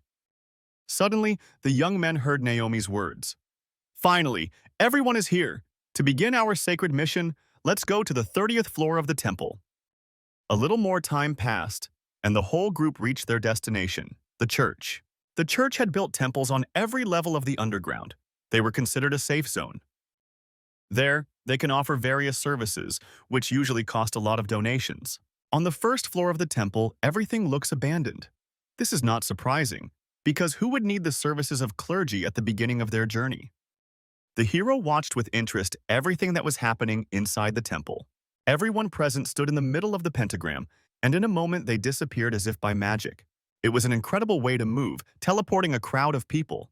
One of the knights took a few steps forward and opened the door. Yukito tried not to miss a single step, committing everything to memory. Once outside, he saw something resembling the northern lights above the church roofs. They were in the Tokyo underground on the 30th floor. It was called the Endless Polar Night. Everything around them was lit only by the dim northern lights. The young man remembered everything he knew about this floor. There were almost no monsters and few resources. Strange as it may seem, there isn't even a boss in the Tokyo underground. That's why the desperate group could move on to another floor right away. The hero thought about how adventurers in his time ignored the existence of the 30th floor. Takahashi approached Naomi to find out what their plan was. The priestess replied that their task was to defeat all the demons lurking within the sacred walls of the temple. She added that the adventurers should remain outside until the assault was over. The young man did not expect such a turn of events and was shocked by Naomi's order. The rest of the adventurers exchanged confused glances. One of Christ's knights advised the adventurers not to take it to heart. Another added that because of their karma, it would be dangerous for everyone to engage in battle with the demons. They mocked the adventurers, enjoying their small victory. Yukito tried to quickly figure out what to do in this situation. The young man remembered that the hero had warned him about this. On the day they met, Uyama Kosumo Raito said, "Karma is one of the most unreliable indicators." The blonde man said that there were many ways to lower karma. He believed that all kinds of hypocrites who had settled in the temple were taking advantage of this. The superhero believed that the knights were manipulating Naomi for their own dirty purposes. Yukito then advised Uyama to kill them, and the matter would be settled. But Kosumo Raito replied, "If most of the people in the temple die in an instant, there will be a lot of commotion." Then, in the hospital morgue, the hero clutched his head in despair at the difficulties surrounding him. Now, in the dungeon, he decided to argue and said to Naomi, "We adventurers have our duties to the guild." The young man believed that they could not fulfill their duty carelessly. It would damage their reputation. The other adventurers agreed with him completely. The knights advised their opponents to rely entirely on Miss Naomi's decision. "She will inform the guild that you have fulfilled your duty 100%. After that, you will receive the promised reward. But if anyone objects, we won't hold anyone back," said the crusader. handing Yukito a piece of paper. The hero replied, "Oh, how generous of the temple to pay the full amount for our work, which wasn't even done." The young man smiled as he held the paper, but he clearly did not like what was happening. He thought that, in the end, the adventurers were just reinforcements for the clergy, ordinary mercenaries. They had no say in the matter. One of the knights turned to Naomi, saying that it was time to begin the holy battle. He believed that by joining forces, they would be able to defeat the enemy of God. The girl was under pressure and looked confused, hesitating over what decision to make. The only thing she could bring herself to say was, "We'll go." The adventurers looked confused as they watched the clergymen enter the temple one by one. One young man asked the others what they should do. His friend replied, "What is there to think about? We've done our job." A girl in their group thought it was strange to take money for nothing. Meanwhile, Takahashi caught himself thinking, "I know the future and that these sanctimonious people will perish." The young man hesitated whether to ask the adventurers to save them. Yukito raised his head to the sky, as if expecting an answer from above. The next moment, the boy saw the face of the blonde Kosumarioto against the backdrop of the northern lights. This only annoyed him. The closer Naomi got to the temple, the more her expression changed. It became determined. Soon, the church with a group of knights was inside the temple, and the doors closed behind them. Naomi was walking ahead when she suddenly stopped, seeing something impressive. The sight was truly stunning. On a pedestal stood a monument to a woman whose legs were bound with something black. Various demons knelt near the idol. The monsters did not immediately sense that someone was watching them. The next moment, the demons, gargoyles, and werewolves began to turn toward Naomi. The churchgoer was surprised that the monsters were in no hurry to attack. The girl remembered the moment when she and the knights and adventurers had just arrived on this floor. Naomi thought that there were almost no monsters on this floor. Suddenly, her knights, without waiting for orders, rushed forward. "The monster still hasn't noticed us and has his back turned. We need to kill him before he turns around." The knights ran toward the monsters with the name of God on their lips and their swords drawn. But something was clearly wrong. There was a demonic energy in the air. It spread throughout the hall from the idol. Suddenly, the face of the monument began to change. A black hole formed in place of its mouth. It seemed as if something inside wanted to break free. A powerful demonic energy was hidden inside the deity. The Knights of Christ stopped in shock. They did not expect God's enemy to appear here. As servants of God with pure souls, they should not have encountered evil. The guards came to the conclusion that this could only have happened in one case. There was a person with low karma among them. One of those who hid his face behind a visor was not honest with his friends. He spent the company's money and thought it didn't count. The man understood that money was evil, but when someone gives you a gift, you have to accept it. For example, he received a premium melon for winning a gluttony contest. The knight believed that adultery was a sin, but divorce and remarriage were normal. He often changed partners. The man understood that if Saint Naomi found out about his true nature, it would be the end of him. The guard was sure that his brothers would also be unable to keep the faith. The knight constantly violated God's commandments, so his karma had significantly declined. He was sure that one small sin would not ruin anything. Suddenly, the man heard Naomi say, "That means the hero was right after all." All the evil spirits in the hall finally turned their attention to the churchgoers. The girl loudly struck the floor with her staff, attracting the attention of others. She exclaimed, "We'll leave the search for the culprit for later. Right now, you need to focus on the enemy in front of you." The knights agreed with the saint. Now they had to deal with the urgent task at hand. "As long as Lady Naomi is on our side, we have nothing to fear," exclaimed the warriors of Christ. With these words, they rushed into battle. Naomi closed her eyes, concentrating on prayer so that her power could overcome the demonic energy. One of the knights was the first to attack the green goblin. Suddenly, the man felt the pressure of enemy magic on him. The dark mage seemed to hang in the air, directing his spells to protect the goblin. The warriors of Christ suddenly realized that these were unusual monsters. The people understood that these monsters were very different from those they had encountered before. Naomi advised her subordinates not to rush to conclusions. All these monsters live on the 30th floor, and their squad has reached the 40th floor, so they will be able to overcome this evil. After these words, the church knights felt empowered. Green energy from the saint's staff descended upon the warriors of Christ. Clutching their swords, the men believed that they were much stronger than the monsters. With new strength and faith in their own abilities, The warriors rushed at their enemies. Meanwhile, the enemy of God continued to intensify his attacks on the churchmen. The idol's stone continued to crumble, revealing the red demonic essence hidden inside. At that moment, the monsters felt the support of their master. Red energy swirled around them, enveloping them in black magic. One of the giant orcs rushed forward and brought his weapon down on the knight's head. Now the forces were unequal.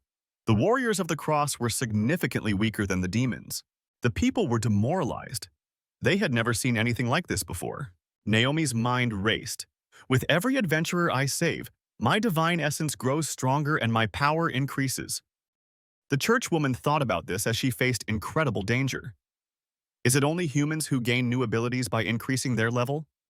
At that moment, two monsters attacked one of Christ's warriors at once, and he began to retreat toward the wall.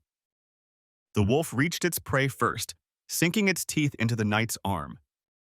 Naomi saw everything, her eyes nearly popping out of her head. Another subordinate of the churchwoman fell into the hands of a giant orc. These monsters seem to be doing everything they can to drain my mana, Mrs. Naomi thought in despair. The warriors of Christ already doubted their own victory. They understood that the forces were not on their side. The green light of the saint's staff was growing dimmer, as if it were being swallowed by darkness. The enemy of God was growing stronger, as if possessing an endless source of demonic power. The idol's eyes burned brighter and brighter, and dark mana burst from its mouth. Suddenly, Naomi realized that the monster was amplifying the fear and doubts of those present. The saint closed her eyes, trying to calm her own emotions with the power of prayer. A moment later, she looked at her opponent again with a clear understanding of what needed to be done. Without sacrifices, they cannot be defeated. This place must become an altar for the clergy. I will use the magic of atonement. Clear a path for me to the statue of the goddess. I will give all my strength to the last drop of blood, the holy girl exclaimed resolutely. Naomi had made up her mind and now waited for an opportunity to reach the pedestal. The knights rushed to carry out the holy churchwoman's order. Let us show the enemies of God the power of our faith, the men shouted, swinging their swords. The monsters waited for their opponents to approach. Each of them was shrouded in red mana. The first to stand in the way of Christ's warriors were the werewolves. One swing of the sword and the visor with the yellow cross was covered in blood. Unfortunately, it was not the blood of their enemies. One of their brothers had been crushed by a giant. The other knights froze in place, shocked by the death of their comrades. The werewolf's eyes burned with demonic fire, and the blood of Christ's warrior flowed from its mouth. The clergymen were completely demoralized by what had happened before their eyes, and Naomi's strength was rapidly fading, and her guards fled. The saint tried to rally her knights, but it was useless. The men had already reached the doors and were trying to leave the temple. In response to all of Naomi's attempts to stop them, one of the knights exclaimed, "No gods can save us from death." Now the men realized that they were trapped. The doors were closed. The church minister looked at her subordinates in surprise. Why did these people turn away from God so easily? The girl's hands, which were holding the staff, trembled. She could not understand why the knights had lost their faith while she, still a child, was ready to sacrifice herself. In this dangerous situation, Naomi was left alone against her enemies. She was able to admit to herself that she also did not want to die in vain.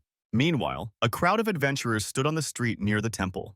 People were chatting casually with each other, but the hero couldn't come to terms with his conscience. I don't believe in manipulation and persuasion. Maybe plain honesty will work. Yukito turned to the other adventurers. Friends, although we have fulfilled the request, I ask you to help clean up the temple. Knowing the saint's future, the hero could not do otherwise. Takahashi added that there was no time to return to the guild and create a request for a cleanup. The young man asked the adventurers to take this as a personal request. After intense pause, one of the guys said, "If the hero chose you, you wouldn't try to deceive anyone." But another couldn't understand why Yukito would help these sanctimonious people. The hero replied that he didn't care, but Uyama was unlikely to have sent him to help the clergyman for no reason. It was a clever manipulation on Takahashi's part. His reminder about Kosumoraito made the team members think.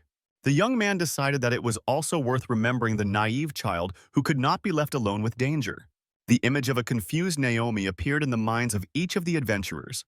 The boy called the knights despicable and assured the guild members that the holy child was in danger. These words had exactly the effect the hero had hoped for on the adventurers. "If the hero himself sent you here, then we will help," one of the guys said cheerfully.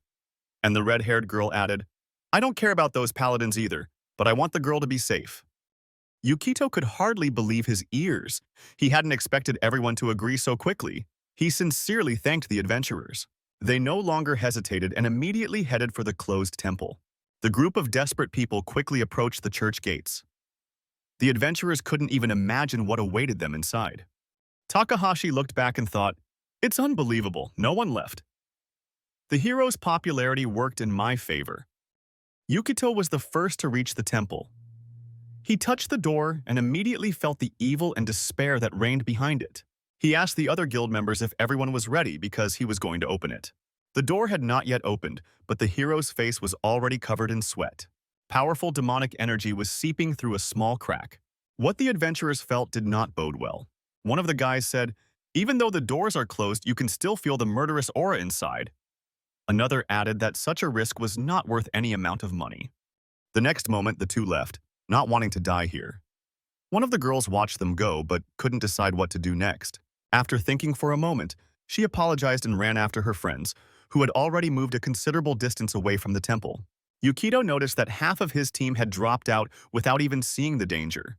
The guy glanced at the remaining members. Takahashi wasn't sure if these four would enter the temple with him. The hero touched the door again, realizing that he couldn't blame anyone. Now the adventurer remembered his sister, Nozomi. "If it weren't for my fear for my sister, I wouldn't have come here myself," the hero admitted to himself. Suddenly, a hand rested on his shoulder. Yukito was named the leader. One of the remaining guys smiled sincerely. The red-haired girl said that they needed to create a mood for victory. This attitude of the rest of the team encouraged the hero. The moment the temple doors opened, the Knights of Christ lost their balance. The path to salvation for one of the men was blocked by the adventurer's boot. "I see you're having some trouble." Naomi had already given up hope of rescue, but suddenly she heard a familiar voice and looked back. Takahashi said with a smile, "The wicked have come to the rescue." The saint looked stunned. She could not have imagined that it would be the adventurers who would come to her aid. The knight lying at Yukito's feet exclaimed, "You, people with wicked souls, cannot go any further." The warriors of Christ were convinced that with the adventurers' arrival, the enemy would become even stronger. The hero asked in surprise if this statue was indeed their enemy. One of the knights tried to resist the newly arrived adventurers. He did not give up. Looking at one of the man said that he had been tried for theft. It turned out that the red-haired girl had previously worked as a prostitute. Takahashi prepared to listen to his hidden secrets, which the clergyman could see in the depths of the guy's soul. The next moment, the hero couldn't hold back and exclaimed, "Shut your filthy mouth, hypocrite!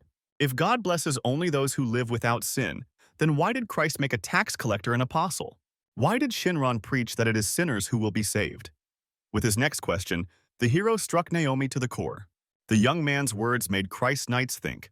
Takahashi had now settled into the role of leader. His well-chosen words encouraged the other members of the expedition. "Now we will show you that a person can start over at any moment," Yukito said confidently. Everyone would see the true strength of adventurers who move forward, making mistakes again and again.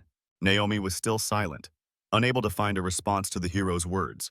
The churchwoman kept her eyes on the adventurers, while danger lurked behind her. Yukito rushed forward, and with one precise strike of his sword, the werewolf fell to the floor. The young man exclaimed that they should leave the talking for later. First, they needed to survive. The leader of the adventurers used his staff, and at that moment an explosion rang out in the temple. The monsters did not expect such a turn of events. Naomi raised a clear bottle of blue elixir to her mouth and swallowed the liquid. Then the church warden exclaimed, "The monsters are much stronger than those on the 40th floor.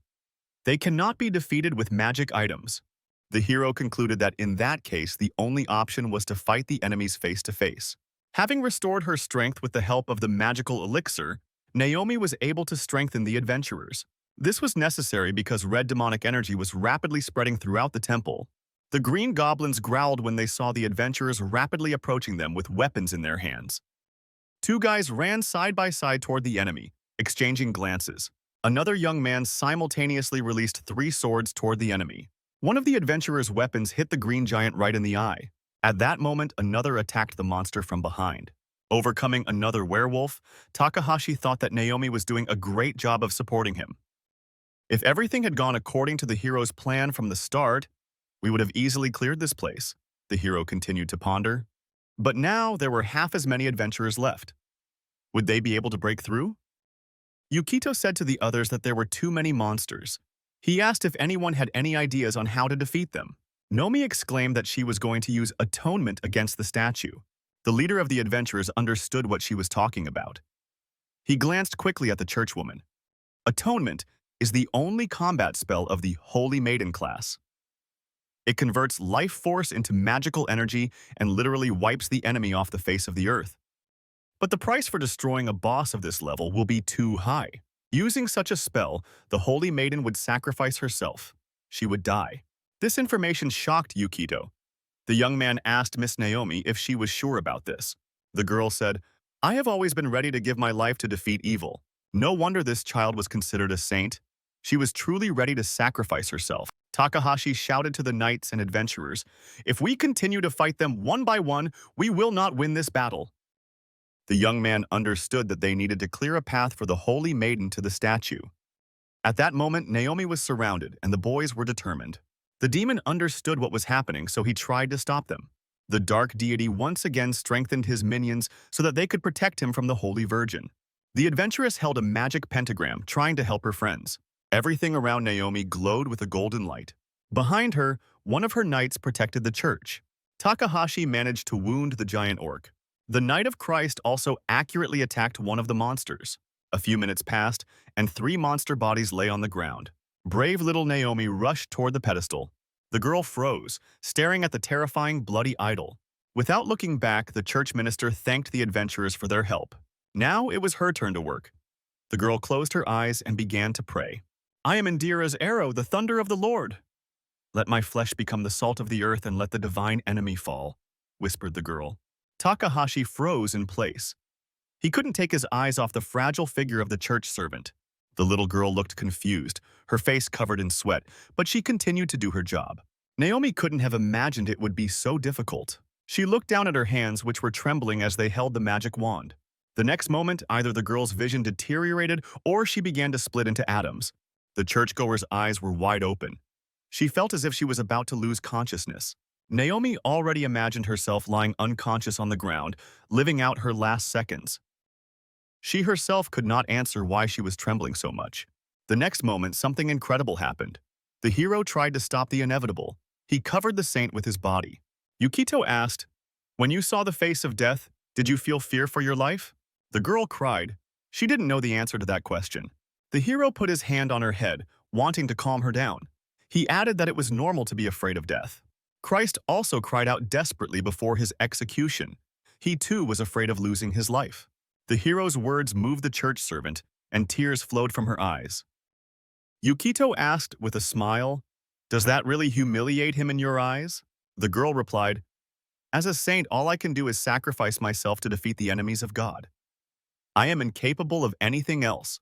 The young man disagreed, believing that there was something else she was capable of. At these words, a spark of hope appeared in the churchgoer's eyes. "A holy virgin must pray to God for salvation," Takahashi reminded her. Tears flowed from the beauty's eyes again. She was stunned by what she had heard. "All the years I followed the holy scriptures, my faith never wavered, and my life was righteous," Naomi thought, confused. True prayer is when, faced with injustice, you rely completely on God's will. Naomi fell to her knees, believing the words of the leader of the adventurers. Folding her hands, she began to pray fervently to God for salvation. The churchgoer caught herself thinking that until that moment, she had known nothing about true prayer. Everyone present froze in amazement. They saw a symbol with divine greenish energy appear above the girl. The red demonic mana began to disappear, and everything around was gradually filled with a joyful glow. The statue began to change its appearance, turning into an ordinary stone. Ms. Naomi opened her eyes and looked in amazement at the pedestal with the idol. There was no trace left of the demonic idol. The hero said to the girl that she had done a wonderful job. "Ask, and you shall receive." Yukito recalled another phrase from the Holy Scriptures. The young man was sure that 2 things were necessary to change his profession. The first thing that was indispensable in this situation was the priestess's prayer. The second thing that was needed now was an altar for the deity. The other members of the Adventurers Guild present in the temple continued to hold back the enemy. Under normal circumstances, an adventurer would not be able to change professions in the middle of a battle. Takahashi thought. The young man understood that the holy altar was now under enemy control, but a plan was slowly forming in his head. The hero knew that he was now an exception to the rules, so everything had to work out. He activated profession change. The system began to analyze the ownership of the altar, trying to figure out who would prevail. Humans or monsters? When the analysis was complete, Yukito received the answer. The altar was under human control. Now, new opportunities opened up for the guy. He could choose a profession right now, in the heat of battle. To obtain the Berserker profession, you need to kill an enemy that is strong enough. Skills: Giant Loner and Double Kill. A paladin is someone who tastes the fog and pulls out poisonous ears of corn. The condition for obtaining this profession is karma of at least 200. The fighter must prove himself in the fight against the undead. Another option that the system offered Yukito was Jester. It was a dark horse, and the system kept the conditions for obtaining this profession a secret. Seeing the change in professions, Naomi was stunned that the system had activated even in a temple captured by the enemy. The hero explained to the girl that all this was only possible thanks to her prayers. The girl exclaimed, pointing her finger at the screen, "The choice is obvious. To serve me, you should choose Paladin." The churchwoman said that paladins possessed healing magic and the highest defense. Moreover, few in the temple could boast of such a profession. The saint tried with all her might to persuade the hero, but he replied that he did not want to be tied to the gods and turned down the profession of paladin. The next moment, the young man made a choice that completely baffled Naomi. Takahashi loved being unpredictable and hated obeying orders. The profession change was activated instantly, and everything around him was bathed in a golden glow. Yukito closed his eyes, absorbing the new knowledge into his brain. Of course, he chose the profession of Jester. A purple pattern appeared on the boy's face. Naomi exclaimed in despair, "Why did you choose the worst profession out of all the ones offered?" Even in his past life, no one had ever chosen this profession. Jester was ranked first among the least popular professions. All of a jester's skills are based on probability and luck. The people who did choose this profession couldn't understand its essence and constantly lost. After thinking it over, Yukito decided that he needed a profession like this, one connected with luck. The jester's secret skill was finally revealed. Brilliant flash. The hero turned to Naomi as he could use some reinforcement right now. The priestess immediately rushed to her staff. She stood up and returned to her prayer, thus activating her own divine powers. The hero thought, first, the boost gives a bonus to attack power and critical damage. Second, his title of Holy Assassin gives him a 30% bonus to attacks against undead. Third, activating Crushing Blow significantly increases critical damage. The young man had high hopes for the newly acquired skill, Bright Flash. The demonic spirit, which still remained in the statue and strengthened its own retinue, watched the actions of its opponents. The hero did not hesitate and used the flash. The next moment, the system announced that the next attack had a 5 to 10% chance of dealing 10 times the damage. This ability would last for 1 hour. Takahashi's sword blazed with fire, and the young man managed to notice the horror in the demonic creature's eyes. Because of her fear, she strengthened her own magical influence around her. Yukito pushed off the ground with his feet and attacked from the air. As he attacked the demon, the boy said, "Have you heard? History remembers slaves who became kings." The leader of the adventurers managed to see his own reflection in the frightened eyes of the dark eidolon. In the next moment, he brought down a crushing blow with his sword on the monster's head. The blow was so powerful that the stone statue shattered into pieces. Seconds after the attack, the hero landed on solid ground. With a smile, the young man said that now history had met the jokers who had challenged the gods themselves. The emotions Naomi was feeling now were written all over her confused face. The adventurers rejoiced that the leader of the monsters had been destroyed. Now, it would not be difficult to defeat the monsters. The demonic creatures were no longer receiving reinforcements, which boosted the morale of the churchmen. The defenders of Christ and the mercenaries rushed forward, wanting to clear the temple of the enemy as quickly as possible. A few minutes later, the task was accomplished. Everyone stopped to catch their breaths. The adventurers rejoiced that the battle was over and that there had been no casualties on their side. Lady Naomi still couldn't recover. She froze in place, trying to control her emotions. Suddenly, the girl sensed something and quickly looked back. She saw a magical glow pouring from the windows. Takahashi managed to change his jester mask and was pleased with his work. The system congratulated the hero on defeating Baal's doppelganger. He received a new title, Killer of Dark Gods. As a bonus, he received a 50% increase in damage to undead creatures. Yukito's rank increased, and his crushing blow skill evolved into absolute destruction. While the young man was reading the system update, he paid no attention to the priestess. When he looked at the girl again, he noticed tears on her face once more. The priestess was rejoicing in their victory over the undead. Now the temple was under the complete control of humans.